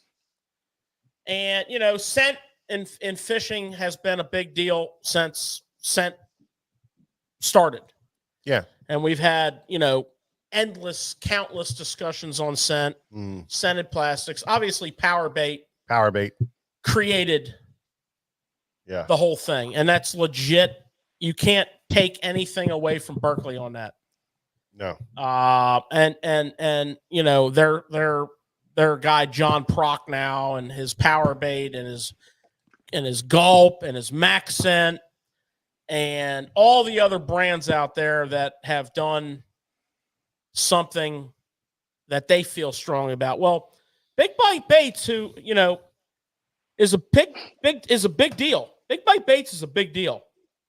Their ability to make a product, like they're about as good as it gets in the manufacturing side of things, and they have a pro staff that's like, I don't know, there's got to be 20 top level tour pros on it. But this is the pro swimmer, but the sensation version. Now, I want to tell you something from somebody who has fished the pro swimmer since day one. It's one of my go-to 3.8 swim baits. Okay? This is much softer than the first generation of pro swimmer because of the sensation. It changes the plastic a little bit. This color is called Perch Dinner. The colors are badass. Okay, so you're going to plug this into a sungill situation. Chatterbait trailer when you're in the springtime and you're on a body of water where they're eating perch. Swim jig trailer by itself. What I love about this bait, because the previous generation was also scented, but what I love about the sensation is when the water's cold. So my takeaway on sensation, it's great. It's great stuff. It's legit. I've been using it since day one. It's legit. But when the water's cold, added. And I will drag this thing. Yeah. I will drag this thing. So it's the Sensation Pro Swimmer. Comes in a 3.3. It comes in a 3.8. I wanted to point out the cold water. The scent is legit. I mean, when you open this package up, I mean, it's like you can smell it, man. $6.99 for 6 baits. It's not inexpensive, but when you're catching fish, colors are great. Here's a albino shad pattern that's just legit. The sensation scent changes the colors a little bit. Check this out. They call this pearl, and if I was stocking it on the merits of pearl, I wouldn't even stock it. We call it bone. I said, that's pearl? That ain't even nothing like pearl, but you should call it bone because that's what we're going to call it. And then, of course, smallmouth magic. Oh, man. Look at that smallmouth magic, man. These guys are good. Big Bites is good. So that's it. Q-bombs, people, are back in stock. There's 2 colors in stock right now. At roughly the end of next week, there will be 4 more colors in both sizes. Q-bomb. Right now we have back in stock. I know we sell out of them every time. We have natural craw, and we have weed special. However you interpret that. Greg, have you gotten to tinker with any baits like that yet? No, I'm behind on the dice game, man. I tried like the crab style, but not the dice style. Right. Yeah. I don't do anything like that either, Greg. Are you a jig with a boot foot guy, Greg, at all? Jig with a boot foot trailer? Yeah, like just a swim bait, like a boot foot swim bait on a jig head. Do you throw that around a lot, like a 3.3, 3.8, 4.8s? 4.3 in South Jersey is the one. Yeah, Contact. Yes, it's hands down. It matches something in all of our lakes around here that like literally that's the only size you need, unless you're throwing like an A rig or something. They go smaller, but like for like a single hook, the 4.3 is the deal. And that's what you do. You put it on jig head and roll it around. Yeah, I roll around a 20-pound test. I can float it. So real easy. Yep. I tell you that thing's awesome. That swim bait, the 3.3, the 3.8, the 4.8, 4.3, I guess, and 4.8, and a 4.8. Man, I tell you, Matt, you can match the hatch real easy with them, and they're an easy bait to throw. Real easy. Super easy bait to throw, and man, they just produce fish like crazy. And the colder the water, the little slower you reeled it. And we fish them all the way down to 35-degree water temperature, man. Ice, right on down to the just fish it slower and Icicles. slower and slower, and next thing you know, you're popping it on the bottom, and they're still eating the damn thing. I do like to downsize all my boot foot swim baits in the extreme cold temperatures. Yeah, and elephants eat peanuts too. Yeah. Okay. Yeah. So I'm just going to tell you, you're going to catch your biggest fish when you're out there, wintertime, 30-degree something water, 42-degree water, extreme situations, downsize your swim bait a little bit. Yeah. But man, those things are just so easy to throw. Mm-hmm. All right. You can feel that tail thumping on the whole retrieve. Yeah. Good stuff, guys. There you go, Greg. That's you sat through a tackle talk, full tackle talk section, and I think the time perfect. allotment was good there. It's perfect. No, I'm glad I did. Yeah, we like to branch off on and have side route discussions on that too, and that it's a lot of fun to do it that way. Yep. Yeah. Well, it's fall fishing time. We're going to get into it right now with some fall tactics. Yeah, baby. Yeah.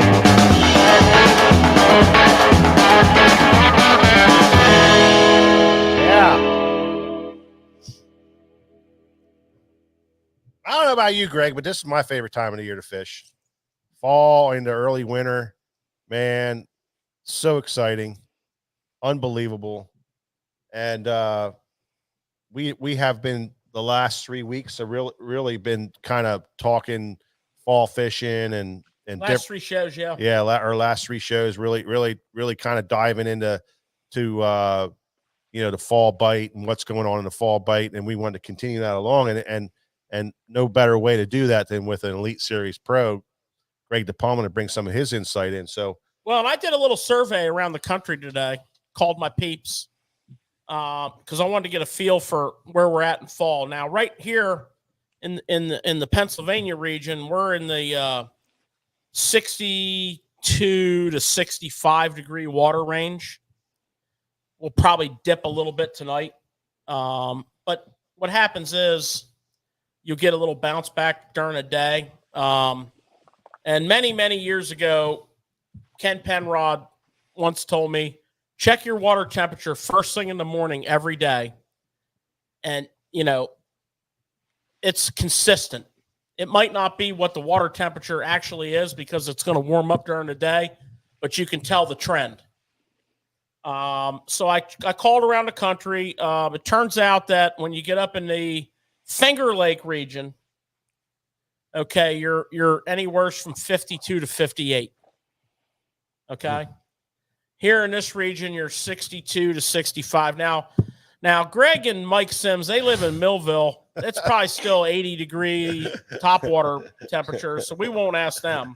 Yeah, the water was boiling the other day on that. Yeah, but I don't know what's going on there. That's a weird part of the world right there.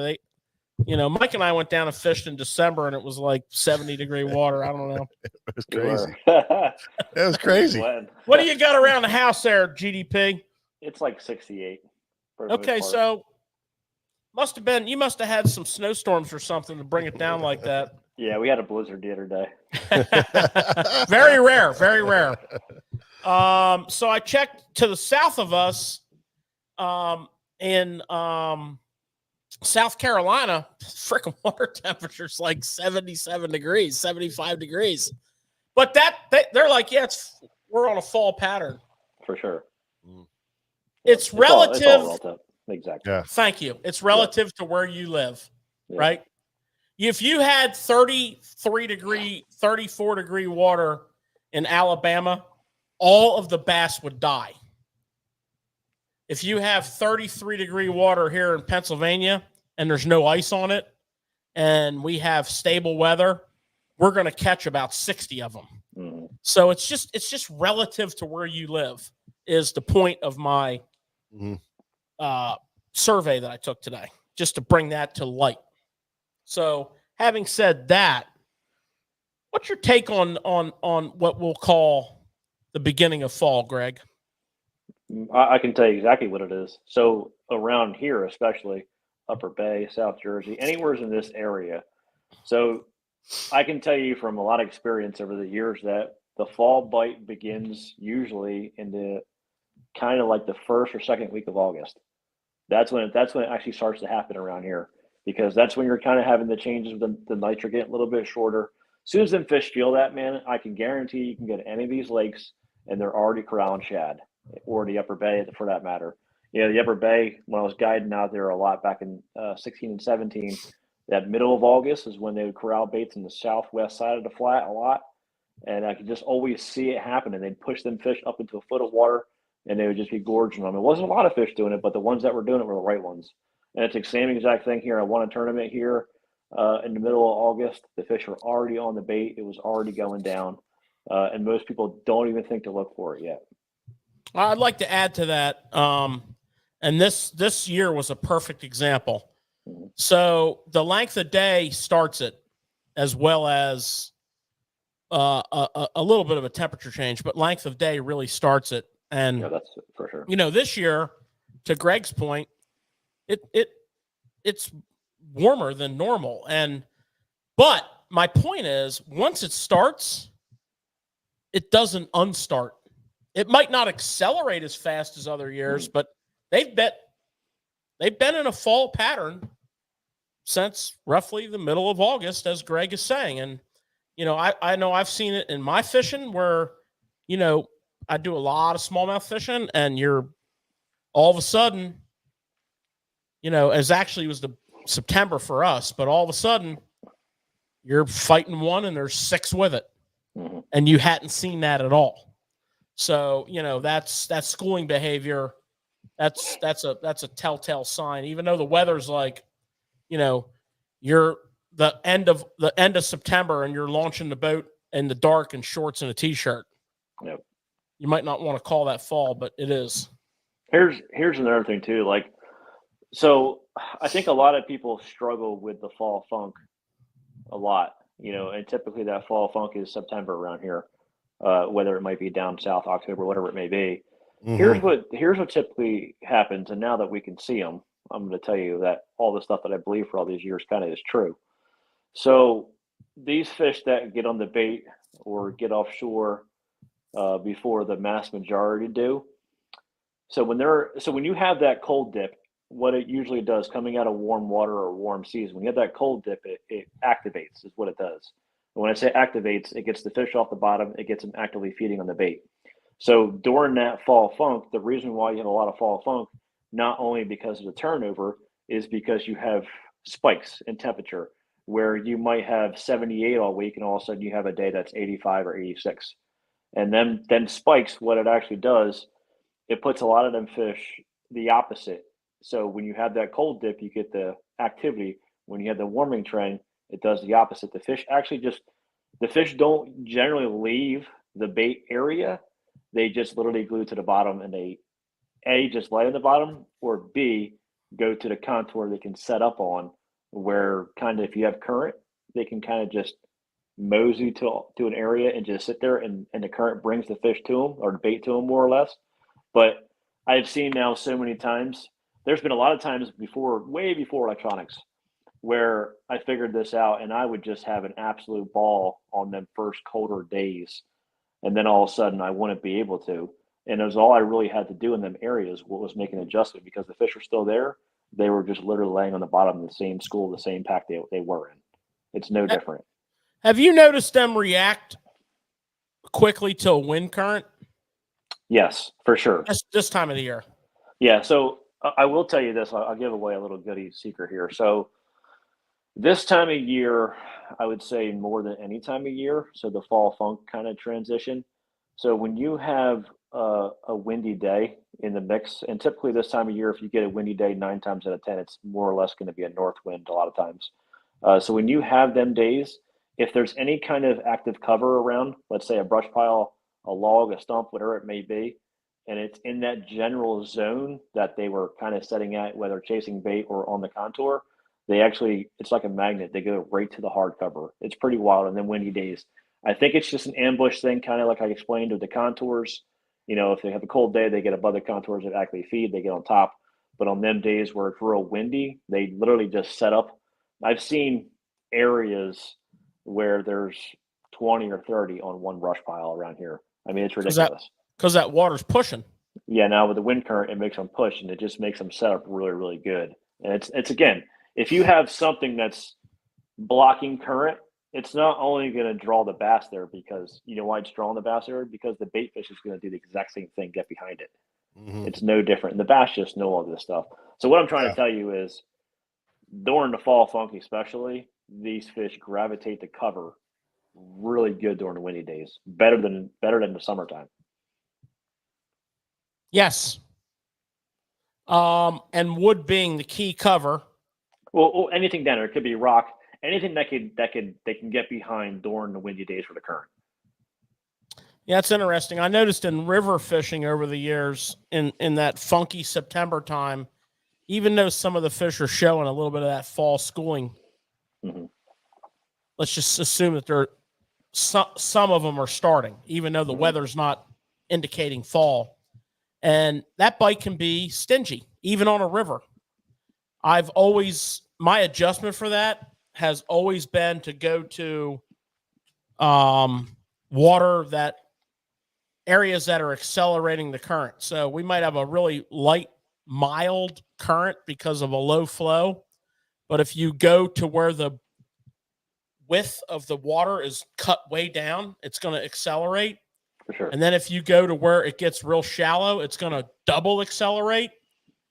And that is where those fish will be on those funky September, around here. September days. Is this where we can break out crankbaits and stuff, Greg, and on some of that cover? Is that is this the time when we're busting out crankbaits and fishing that cover with crankbaits and rock and all that kind of stuff? For sure. And one more, thing to add to this real quick during this fall funk, because we're kind of still going through it right now. Let's say you're a guy with no electronics or you're a guy with everything. This is probably also one of the best times to crash the bank. And when I say crash the bank, I mean put your trolling motor in the mud and get as shallow as you possibly can. A lot of these fish during the funk, it almost like messes them up. You get that turnover, the transition to water. When they go extremely shallow, it's the best oxygen at the time in the lake. So these fish will take their nose and put it right against the cover. I can't tell you how many I've caught that I can't see, and I'm looking directly at a sandy bank and I see nothing there. And I throw a wacky rig or flip a jig up there, and doosh, they come out of nowhere and crush it. And big ones, 3.5 pounders, real big ones. Wow. So that just adds to that. And yes, so I did a Bass University seminar on this. This is the perfect time of year to pick up a lipless. Do it before anybody else does it, and you will be way ahead of the curve. So as soon as you start to see, wherever you're at in the country, as soon as you start to see the shorter nights, I don't care if it's 75 water temp or even high 70s, pick up that lipless and go to work. Absolutely. And I had a note. I knew you were going to go there. I just catch too many fish on it. I knew you were going to go there, and I had a note just in case for some reason you haven't slept in 3 days or something and you didn't know what to do. But so let's talk about that for a minute. Yep. There's 49 different brands of lipless baits out there, and every one of them has their attributes. Mm-hmm. I know you're, very outspoken and very reliable you rely heavily on the Nomad, mm-hmm. which you've had a lot of input into the design of, and actually had them design an entire line of them just for yo-yoing. Mm-hmm. So the Swim Treks and the Swim Treks Max. So early fall like this, are you relying more on winding that lipless, or do you find yourself splitting it up with a lot of yo-yoing also? So it's both. So the regular Swim Treks is an excellent bait for yo-yoing. Swim this way at the bottom. When you kill the yo-yo, it just goes down natural looking. And again, this is a day by day thing. Some days on them little warmer spikes, they might want a yo-yo for reaction. But for the most part, the Swim Treks Max for me. Like the other day, I fished a lake in South Jersey called Sunset, and it was extremely tough. I think I was the only one that caught a limit. I probably caught 8 or 9 that day. I caught them all on the Max. The drawing thing to the Max this time of year on them days where they're weird is because it's got maximum vibration. That little extra vibration, it vibrates harder than any other lipless out there. And I think it's got more drawing power for that reason. Were you winding it or were you yo-yoing it? So the Max, I was winding it. Yeah, that's how I caught them all. And it's kind of weird. It was a really tough day, but the ones that committed to it, I mean, absolutely ripped the rod out of my hand. Yeah, so we've been on a similar bite with some deeper fish. Our river fish tend to spend their lives in the summer very, very shallow. Yep. The hotter it gets, the shallower they like to go. But when the water starts to get where it's at now, they're switching completely over to bait. They're not ignoring crawfish by any means, but they're in the daylight hours, they're very heavily focused on bait, especially once the morning dew and fog burns off and they can see better. They really start looking for bait, and they wind up in these little basin areas that have just our river was built by a glacier. So it's just like random rocks that the glacier dropped. Right. Mm-hmm. And we wind a lot to cover these areas. But when we spy one of these rocks, and a lot of times we'll see it on our scope, we'll just yo-yo it. And man, on the drop, they slackline that freaking thing. For sure, they do. Yep. And clear water, so we're fishing a lot of ghost minnow colors and staying away on the high pressure sunny days. We don't do really well on the real reflective finishes. the more natural, ghosty, translucent looks. To be honest with you, I was thinking about it today, as I was working in the aisles here on stocking some baits, and I thought, you really don't need a lot of colors right now in a lipless bait. And I wanted to talk to you about that, Greg, and get your take on, this time of the year. Now I realize your forage base is a little different than a lot of places because you have a lot of perch, but what's your take on color selection for, the early to beginning, of the fall bite? Yeah, two things. It's kind of funny you said that because like everything you read about a lipless bait or any kind of hard bait, everything you read about it says sunny days throw like chrome style baits. And I'm with you, George. I disagree. Like I think the more translucent allows you to catch a lot more fish than chrome style baits. And don't get me wrong, chrome is really good. It can be really good. Chrome black, chrome blue. They're the two main colors for chrome that I say are really good. But yes, I agree. I think for a lipless, I don't think you need many colors. I think in your lineup, you have to have a sexy shad color for sure. You have to have a natural shad color for sure. And besides that, I would say a chartreuse sexy. They're like the three main colors you absolutely have to have. And I know it sounds crazy. There's been some days where the water clarity is really good, and for some odd reason, they bite the chartreuse sexy better. That's the rotation thing. If you're a Strike King guy, I can tell you this too. I know Strike King sells a lot of lipless baits.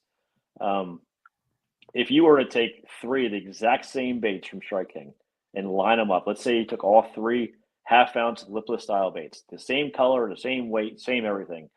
Two things. None of them three are probably going to be the exact same color. They're all a little bit different. Yeah. And besides that, if you were to take them and shake them, especially the Strike King ones across the board sound different every single one of them. One's kind of quiet, one's kind of loud. I don't know what it is in their chambers they have, but it's inconsistent, but it's good, is what I'm trying to tell you. So that's something you got to kind of dial yourself into also. And I didn't know this until last year. Mike and George were holding out on me. I don't know if you guys know this, but Strike King actually makes a lipless into 3/8. It's kind of like the perfect in between. They were holding. You guys don't remember that? Oh, I remember that. I remember that. Yeah, I was kind of mad at you guys. Like, you didn't tell me about this because I'm like, Yeah. so like my John boat only has so much stuff in it, but I will tell you what it has in there. It's got a box this big that's got 100, 200 lipless baits in it. That is in my boat from here on out, all the rest of the season. So like, I have dabbled with every single company's lipless style bait. When Mike and George talk about, I'm kind of fanatical about lipless baits, is because I really understand them really well. Yeah. So again, so color-wise, George, no, you don't have to go crazy. There's a few select colors. Golden Shiner from Aruku Shad's a great one. And this time of year too, you don't. It's kind of probably the first time I've ever heard this.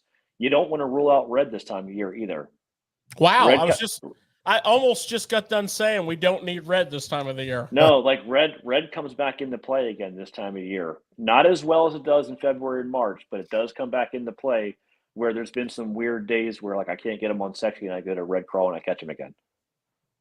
Yeah, so the moral of the story here, and I was really hoping this was going to track like this, but the moral of the story is, the early to solid beginning of the fall bite is an amazing cranking time.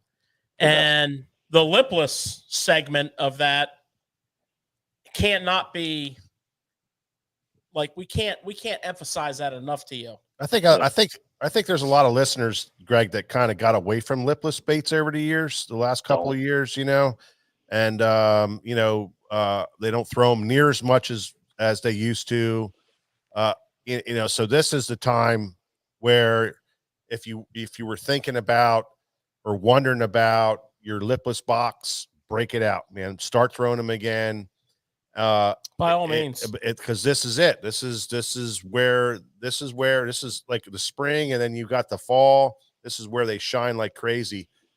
So what? I want to simplify Yeah. something for you guys really quick that's listening, and I'm going to give you a kind of little secret here that I've learned years ago. Again, and I'm just going to tell you how you can kind of figure out if this is going on in your lake. So let's say you catch, I don't know, 10 bass or something, 5 bass in a day fishing out there. Take that bass, literally just take your finger and just rub it across the bottom or the top of its mouth on the outside. If them teeth are extremely sharp, that means your fish are on shad. If them teeth are worn down and hard, that means you're still eating crawfish. It's that simple. Wow. Ah, I Because, like that. There's 2 times a year where you get bass thumb. You always see posts in the spring for people holding bass thumb. It's Yeah. not because they're catching a ton of fish, which they might be, but it's because their fish are eating shad and the teeth are extremely sharp. That is why. So in That's the beginning of the interesting. year and the fall through is when you get bass thumb really bad because the teeth are extremely sharp because they're eating shad. They're very porous. They can eat right through them where a crawfish winds them down. That's why if you pick up a smallmouth, a lot of times a smallmouth, their teeth on the outside are really dull. Yeah. Yeah. Yeah. Well, when smallmouth are really heavily gorging on Yep. crawfish, Yep. you can also smell them. Yep. Yeah, Like- for sure. 100%. You can literally Your boat like- stinks. lip them and smell them, right? Yep. And it's just like, damn. Yep. They're eating crawfish. So pound test wise, You again, might want a breath mint. Yeah. Pound Yeah, test? Yeah, so pound test wise, guys, you might think I'm crazy, or I'm blowing smoke up your butt, but like it's not. I throw 20, man. I throw 20 almost like if I'm less than 7 feet of water, I have 20 pound test on, 100% fluorocarbon. It will outfish every single person around you throwing 12 most of the time. Awesome. I guarantee it because you can Why? just Why? you can. So when you go to a 20 pound test, yes, it's a heavier line, but that means it's got a lot more drag, which keeps it from sinking fast. It slows the sink Thicker. rate down. It's thicker. Yeah. So what does that allow you to do? It allows you to keep your lipless style bait in the strike zone at a slower speed, way longer than everybody else's. It allows the bait to get pulled by the heavier bow in the line. The bait pulls. It looks more natural when it swims. I'm not ripping it through there because I got to keep it off the bottom. I'm just kind of floating it through with the line. I can fish it so much slower in 3 to 4 feet of water than anybody else can. Wow. So That's a great tip. I don't know that everybody really sank their teeth into that. The If bow, you guys have came the to my bow seminars, and the line. What? if anybody has come to my seminars over the years at SFT, Yeah. I've been beating it in their heads because like it's truly a game changer to throw that thing on 20-pound fluorocarbon. Truly. See, we're in here working while you're out there spilling all your guts out there. You know, we don't get to hear this stuff. Yep. And then you don't tell us on a secondary seminar. I'm gonna give you guys another little tip. So this is why people that come out of South Jersey are so good at fishing, because we have 50-acre lakes, and when it comes March, there's only one deep hole in our lake. When I say deep hole, it's 4 to 5 feet. It's in front of the spillway. So everybody and their mom is throwing the same lipless into the same hole all 8 hours. So you have to do things to separate you. So the 2 things that I've always did, once I learned about 20-pound, back then I used to throw 20-pound mono because I didn't really know about fluorocarbon that much. I would throw 20-pound more mono, and then I went to fluorocarbon, which is way better. But the other thing was too, so when you take a lipless style bait, you just have a regular flat body. So what that bait's going to do is do this when you reel it in. And the one way to change that would be taking your hooks, whether going to an EWG or a round bend, that little extra added weight and size of the hook either adds or takes wobble away. And that was always one of the things that I would always play with through the course of the day to get more bites. Sometimes they would, because everybody takes a lipless out of the package and just basically throws it with stock hooks. Okay. So if I would go to a bigger EWG, it would actually allow the bait to kind of be tighter and not go as much because it wasn't as free with the bigger hooks. Does that make sense? Yes. So it would allow me to throw the bait that was the right bait, but I could present it better than everybody else was presenting it. Totally different kind of a vibration to it. Yep. Wow. So changing your hooks is kind of if you're in a pressure situation, changing your hooks, believe it or not, makes a big difference. Wow. Yeah. We always thought we had to change them because of crappy hooks that come with some of the traps. Yeah. I think they're all okay out of the package, but some just get dull instantly. But even back in the day when KVD was winning everything on a red eye shad, KVD was always throwing on big triple grips. I think they were. Yeah. He was changing all his hooks. Yeah. At the time, nobody was doing that. Kevin was presenting it different than everybody else was too. You're right. He was putting, it was oversizing with a short shank hook. Yep. And, yeah. So Cool. That's why. That's cool stuff right there. Yep. I like the bow of the line thing too. That's the deal. So if you guys are going to throw a Fishing on that bow of that line. that's the key to a Kitech too. So that 4.3 Kitech, typically I throw a 1/4 ounce head. You can throw a 1/4 ounce head in 2 feet of water just as good as you can throw it in 6 feet of water on 20-pound test. It's just the bow of the line allows that bait to come through the water column more natural. It's the same as like I want to say a kind of a glider, a big swim bait. You know, you kind of let the rod and the line do a lot of the work, not so much. I know you're imparting a reel into it, but a true swim baiter, I feel like, is really dialed into the point where, like, whether he knows it or not, he allows his glide bait to be a lot more natural than what everybody else is presenting to it. And that is why, in my opinion. Man, that's crazy stuff right there. It's kind of like what we always kind of talked about with the rods and making sure you have the right rod for the right situation and line and you know, line does make a difference. We do talk about going to a heavier line, but that's another level of stuff where you're really using the line to manipulate the bait to number one, do something, but also to you know, stay in a strike zone for a longer period of time, and then messing with your hooks to get your wobble, your vibration, a different vibration compared to what they come out of the pack with. Yeah, it's kind of like sums up that whole deal right there. Yeah, and one more benefit to heavier line is if you're a guy fishing in grass, you can clear the bait a lot better with a heavier line than you can with a light line. That's a fact. Yeah. Yep. So let's continue that. More efficient. Let's continue that into a rod and a rod and reel that you would use for your trapping. Yeah, I know you guys are big on the St. Croix for cranking, which is an excellent rod too, a good choice. But for me, gosh, I don't think there's a better rod that I have used than the 7.6 Zodius. It's the medium heavy glass edition. It just hooks really, really good. It has since it came out. So a long time ago, there used to be a Browning David Fritz rod that was like the absolute juice for crankbaits and lipless style baits. Yes. And then Falcon came out with a rod that was really close to that. I don't remember what it was called back then. I was still fun fishing. But I remember when I got the Falcon rod, I was like, wow, this is just like it. It's real soft, but hard backbone to it. The Zodius is that rod for me. They literally took the place of it. It's the same thing. It's what is it? A 7.6? 7.6 medium heavy glass. Yeah. Yep. Wow. It just hooks them. The cool part about that rod is you can throw a deep diver on it. You can throw, I mean, a little bit big for a square bill, but you can open water square bill with it if you had. Oh, it's a dynamite deep diver rod. Oh yeah. Yeah. You can throw for like a 6XD on that thing all day long. Yep. Yeah. And that's for sure. I mean, it's all the above. It's all them smallmouth that I've caught on that Demiki 300 up north. Same rod that I caught on the smallmouth on. It just is one of the best. You know, if you're going to throw. Go ahead. Yeah, no, I was just going to say, you know, when I got on your boat, you know, every reel you had in your boat was 8-to-1 gear ratio, which I was totally shocked at. I didn't know how to fish them. Are you throwing 8-to-1 with that one too? I am. So all my lipless style, everything I do lipless, I throw in a Chronarch. That's the reel that I've always used. I just like the higher profile reel for some odd reason on a lipless style setup. I don't know why. I don't know if I'm just so accustomed all these years of doing it. But I feel like I have the absolute best lipless style setup you could ever ask for. That's how I personally feel. Man, that's awesome. I'll second that Chronarch. That Chronarch MGL. I'll have to second that. I'll have to second that reel. A lot of things about that reel that's great. Yeah, I really like the and one thing I point out about, you know, a reel of that caliber.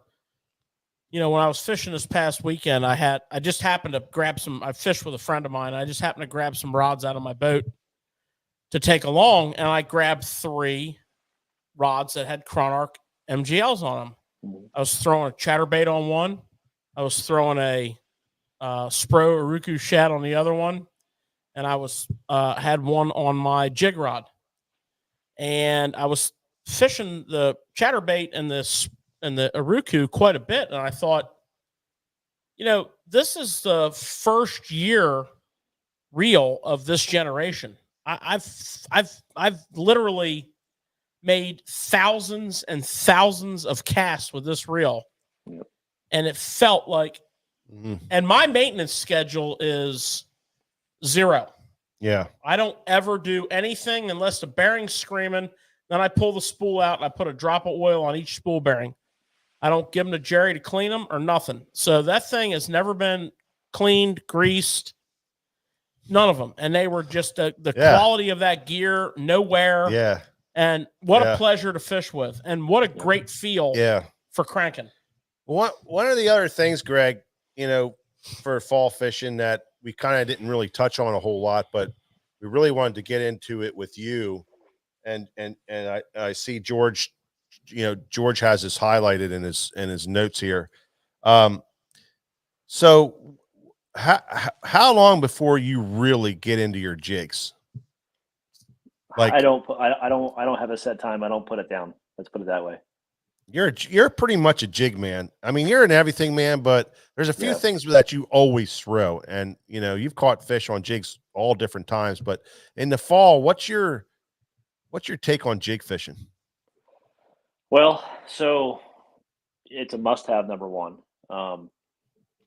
Again, I like the smaller profiles. That's a big deal for me.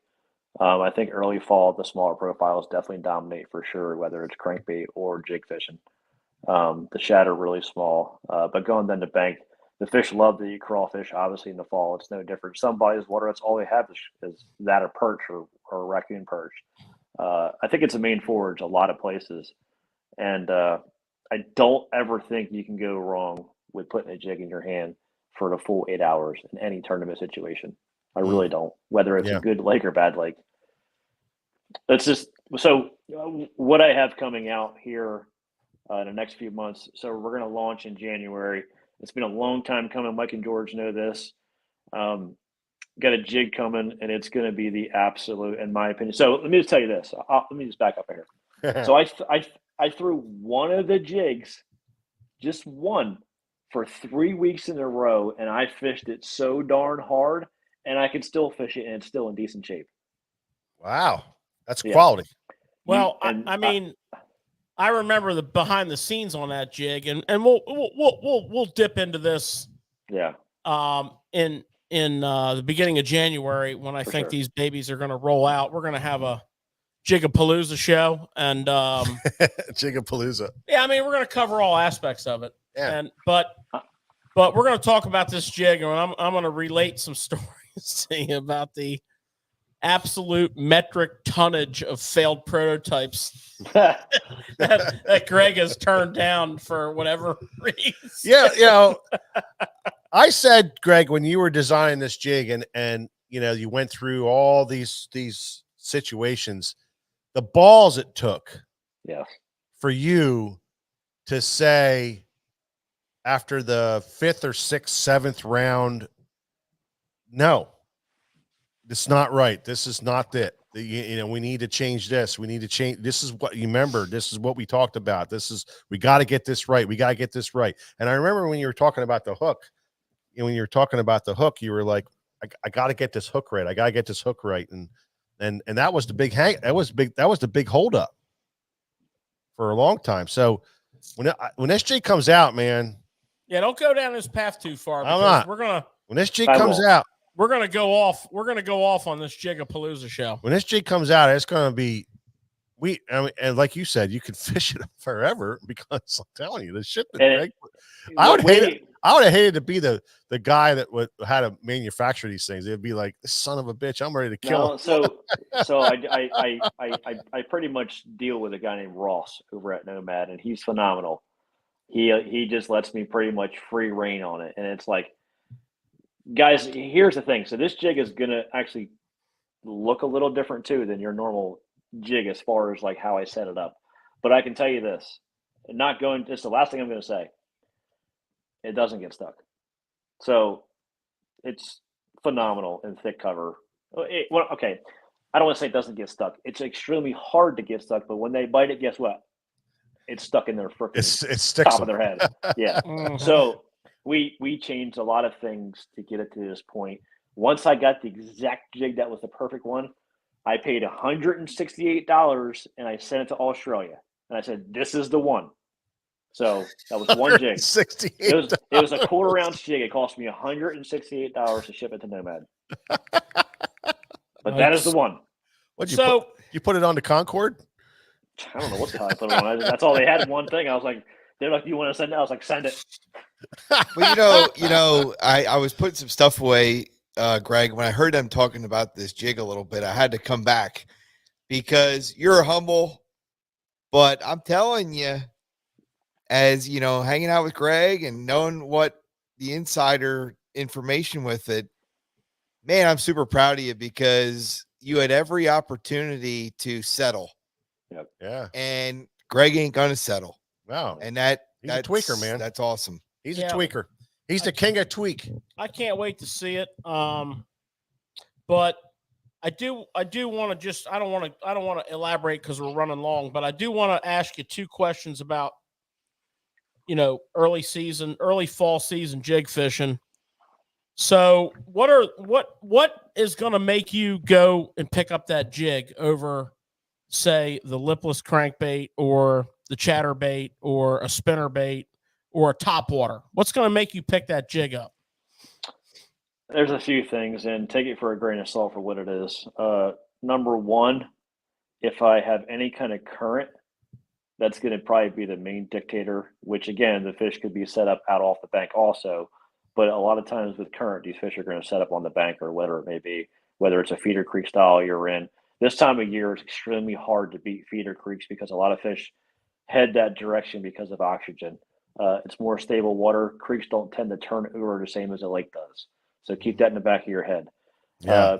Besides that, when I have them warm spike days early in the season, like right now, these fish will tend to go, even on a high pressure day, whatever it may be, these fish will tend and go put their nose against cover. So with that being said, if you're on the upper bay, you're flipping docks or you're down south and you got some laydowns, this is a great time of year to go in there and kind of get in the thick of things and really pick it apart because the fish tend to just go lay right against stuff this time of year. It's kind of weird. Like, I'll give you an example. The whole entire year, people as a whole sit in AC in the summertime. And then you finally get a little bit of a cooler trend come through and you walk outside and, oh man, it feels good. And then you get a really hot sunny day. And for some odd reason, it feels hotter than it did in the summertime. It's the same for a bass. They just want to go get against cover and sit in the shade. So it's a great time for the jig. That's a pretty cool way to put it. Yeah, right there. Well, it kind of pulls everything together because at the beginning of it, when we started talking about this, you said that the turnover, the oxygen levels, and you'll be surprised how shallow the fish go, and they go to a piece of cover and they nose up to it, and I was just thinking, well, that's the perfect time to throw a jig, to flip a jig in there to be jig fishing when that kind of stuff's happening. So that kind of really ties that whole thing together very nicely. Fantastic. Well, Greg, we ran a little long here tonight. Didn't mean to keep you on for the entire show. I did. We hold on a second. We for real quick, we can't stop right now because there's two baits we're leaving out that it's an absolute must. Oh, well, from I didn't know your time schedule, but yeah, I got all night. I got two baits written down here that I think are an absolute must. Let's see if you match up. Go ahead. All right, now if you're Mason-Dixon line north, you want to throw a buzzbait. Anywhere south of there, you're probably whopper plopper. So this is probably one of the best times of the year to, number one, catch the biggest bass of your life or of the year. But number two, this is when these fish are dialed in the topwater, and this is when all else fails, they will bite a topwater over everything. They'll come out of nowhere and they're just tool bowling. So we saw that today on the first day of the Open on Lake Martin. I'm sure. I mean, those guys ploppered that lake to death. Gosh, I feel like in 2020 when we had the COVID year and our whole schedule went into the fall, I almost feel like every top 10 guy was either throwing a buzzbait or a water plopper. This time of the year is when the topwater bite is at its absolute best. I'm not saying, summertime smallmouth fishing, it's really good for like spooks and pop-ars and stuff. But this is when the buzzbait and the plopper calls them out from where they're sitting. This is when they're looking for it, and this is the only thing that gets them to go. Now, the buzzbait rotation, there's two things. You have to rotate between a normal buzzer and a clacker. And again, can be day by day, and I've seen both excel on different days. The Whopper Plopper, again, they make 5 sizes in that thing. Yeah. A good happy medium is probably a 90, I would say, would keep you kind of in the middle of all of it. But again, there's a lot of different choices. Yeah, a lot of them are throwing that 90.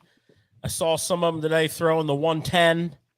Yeah. Biggest fish we saw caught on camera today was Dakota E-Bear on a plopper. Yeah. Caught one that was as long as his leg, but it only weighed like 4 pounds. He's short, so that makes sense.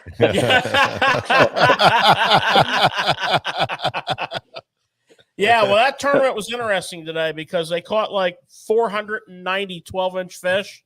Yeah. And every big fish came on a plopper. I believe it. I believe it. So that fits dovetails into what you're saying. Yeah. Yeah. You know, you're gonna have some interesting competition coming in on the league next year. Oh, I mean, it's nonstop. These guys are always whoever comes through the opens right now. Yeah, is nasty. I mean, this top 10 right here ain't no joke. Yep. Yeah, so that's going to be interesting to watch. But this tournament's in a true southeast, early fall, just tough grinder of a grinder. Yep. But it's interesting you said what you said because all the good fish came on a plopper. Yeah. I believe it. I mean, the fall is top water time. And I'm just going to throw one more bait in there for you guys, just because of the word grinder just came out. When you have the days that are like we just talked about, the spike warm and the fish getting a funk, that is when like your BFS guys, this is your time to shine. The small, tiny crankbaits is, believe it or not, you would be amazed that the other day I took my buddy Dave out too. I've been doing this for years, but we weren't catching nothing with the tiny crankbaits, and we both caught them really well. When I say small guys, I'm talking like tiny, itty bitty crankbaits. 1/8 ounce. A lot of the shad you're seeing in the water are like that big right at this point. So that is when it's important to match the hatch. Lucky Craft's got a good one. Norris has got a really good small one. And whatever else may be in the store. I don't think the company wise matters. I think it's just more about the profile. And if you can, definitely like one that gets so the smaller ones have like DDs where you can get down to like 5 and 6 feet of water. Yeah. They have extremely good drawing power. Again, sexy shad, anything natural color is really, good. How do you fish those? Because a lot of those come through with the real little bitty tiny number 8 hooks on them, or even number, 10s or something really small hook. So if you mess with the hooks too much, it really kills the. Yeah, I run the stock hooks. If I was to change them, I'm going to throw the Aaron Martin Gamakatsu hooks, the finesse, I think they're called, or wherever you guys have in the store, same ones always buy. Yeah. But as far as the rod goes, now this is a little different. I don't throw that little crankbait on a crank and stick because I think it's more of a playing the fish issue. Yeah. So like a lot of times I finger the spool, but I throw it on a 610 medium Zodius. That's why I throw that thing on, and I typically throw it on a Corrado 70. A lot of times 10 or 12 pound test. If you have like DD, you're still down to a 5 foot range, no problem. Yeah. And so one more thing, I burn it and stop it a lot. Burn, stop, burn and stop. It's a reaction. I mean, I've even gone as far as put them on a spinning rod. Perfect. You can easily can. Yeah. A shrinking 1.0 is a good one. Yeah. Yeah. Those little bitty baits, man, this is a perfect time to bust out a spinning rod and throw them on a spinning rod. Make a little longer one, 7-footer, 7.1, 7.3, something like that. Little longer, but one more real sneaky one too is a Fritz Side Junior. That's a good one. Yeah. Little number 5 Junior. Mega Bass makes a really nice line of the Griffin and the BFS sizes. That's just spectacular. Spro makes a little DD 45, which is a 7-foot diver. And I'll tell you who makes a nice one, but you gotta change the hooks on it. Is Bill Lewis makes an 1/8 ounce called the Nat. Yeah. And that is good when you're on that tiny bait. Yeah. Listen, I would tell you guys that are listening, out of anything we just talked about tonight, what I just told you guys about the small crankbait deal, don't sleep on it. Trust me. Yeah. You will, if you're a guy fishing like tournaments still for your club or you got club classics, this is the time of year where you will win on that thing. I promise. Yeah, I fished a club classic way back in the day, and I had these fish blowing up all. It was in right now. It was just at the time of the year right now. These fish were blowing up all around. We threw everything in the entire tackle box, and I lost the tournament in 5 casts because I went to a 1/8 ounce. Remember the old 1/8 ounce rattle trap? Oh yeah, I remember that thing. Little tiny Yep, thing real like small. that, you know.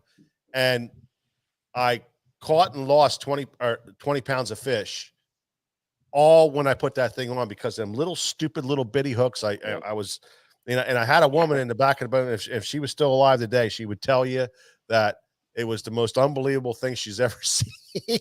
We couldn't catch them on anything. We threw everything in the tackle box. I found this little bait in my box. I threw it out there. The first cast, I hooked one. It had these little stupid little hooks on it. It came off. I was sharpening them. I was trying to do everything. I lost 20 pounds of fish on 5 casts. Yeah. And you know, then they all disappeared.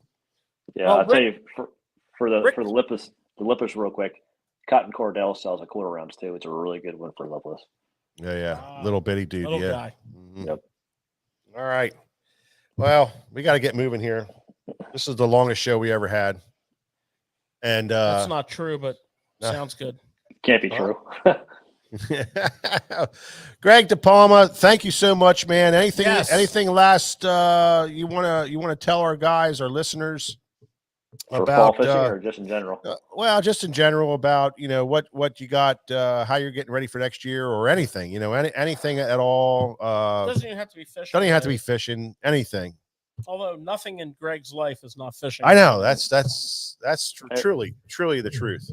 Everything I do just evolves around fishing. I mean, in about about 10 years from now, my kids are going to win everything around here. Oh, there's no doubt. There's no doubt. There's no doubt. Yeah. Hey, Greg, I believe that.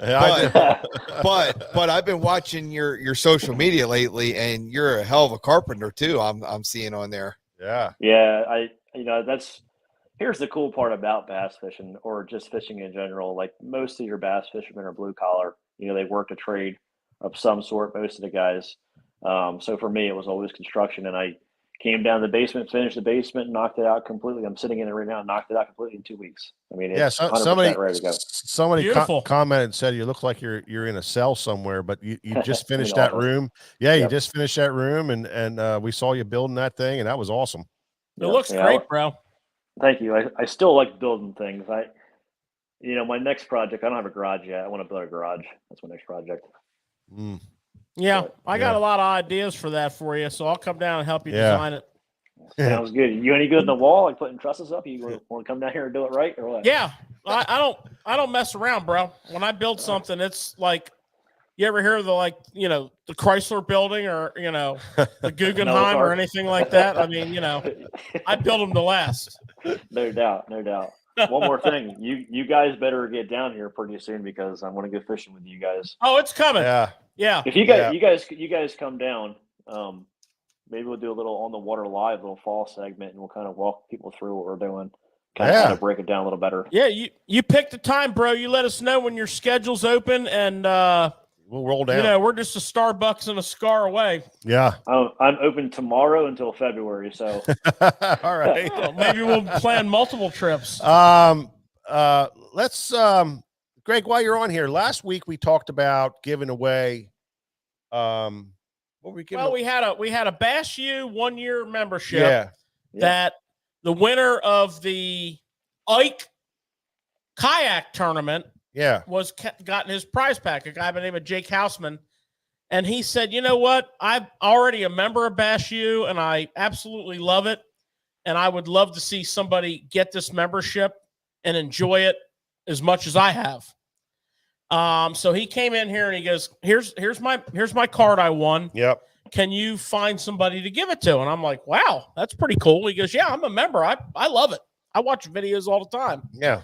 So we ran a little contest. Yeah. You had to you had to share, you had to comment, and we got a winner. A whole bunch of people did, and we have a winner. And this guy Yeah. I mean, he's almost like family in this joint. Yeah. I can't even believe he won. There's no freaking way he won this fairly. I'm sure he bribed somebody. Well, not only that, but he watches every Thursday. He's on the show every Thursday. Yeah. So it's really cool. And he's in here every Friday. Yeah. And it's pretty cool stuff. So the winner of the Bash U Invitational or Bash U membership.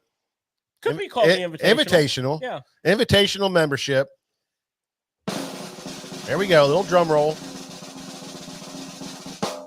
Joseph Cascarino is the winner of the Bash U. Congratulations, Joe. That's it, dog. It's great that you won it, and we will contact you and get that card to you, and you can sign up. I know, Greg, you do a lot of work with Bash U, and you know we have a deep love for Pete Galusic.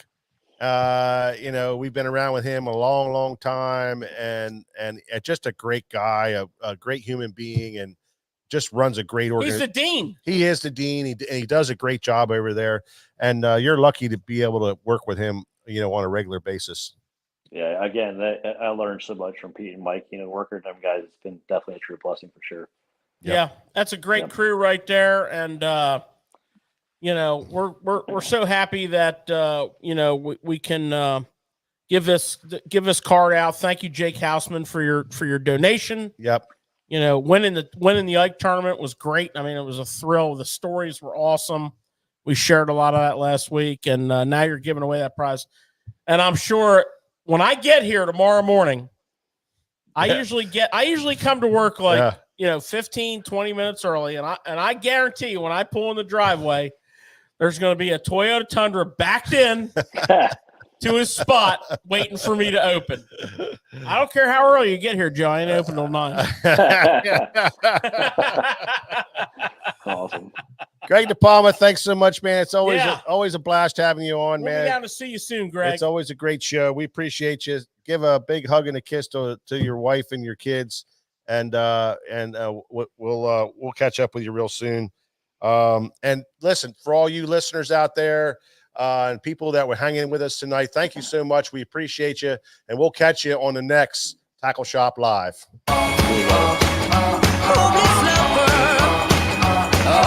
Thanks, Greggy. Appreciate you, bro. Yeah, Greg. Thanks a ton.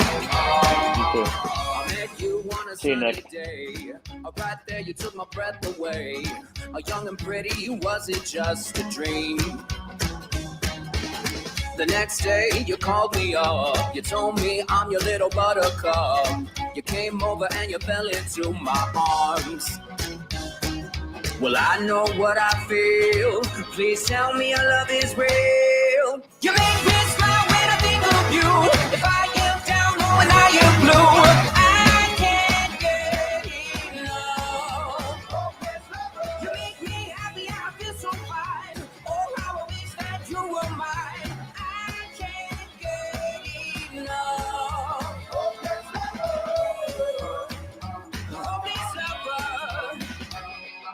I woke up all soaked in sweat, with chills running down my neck. I'm going crazy from just the thought of you. A long blonde hair and your beautiful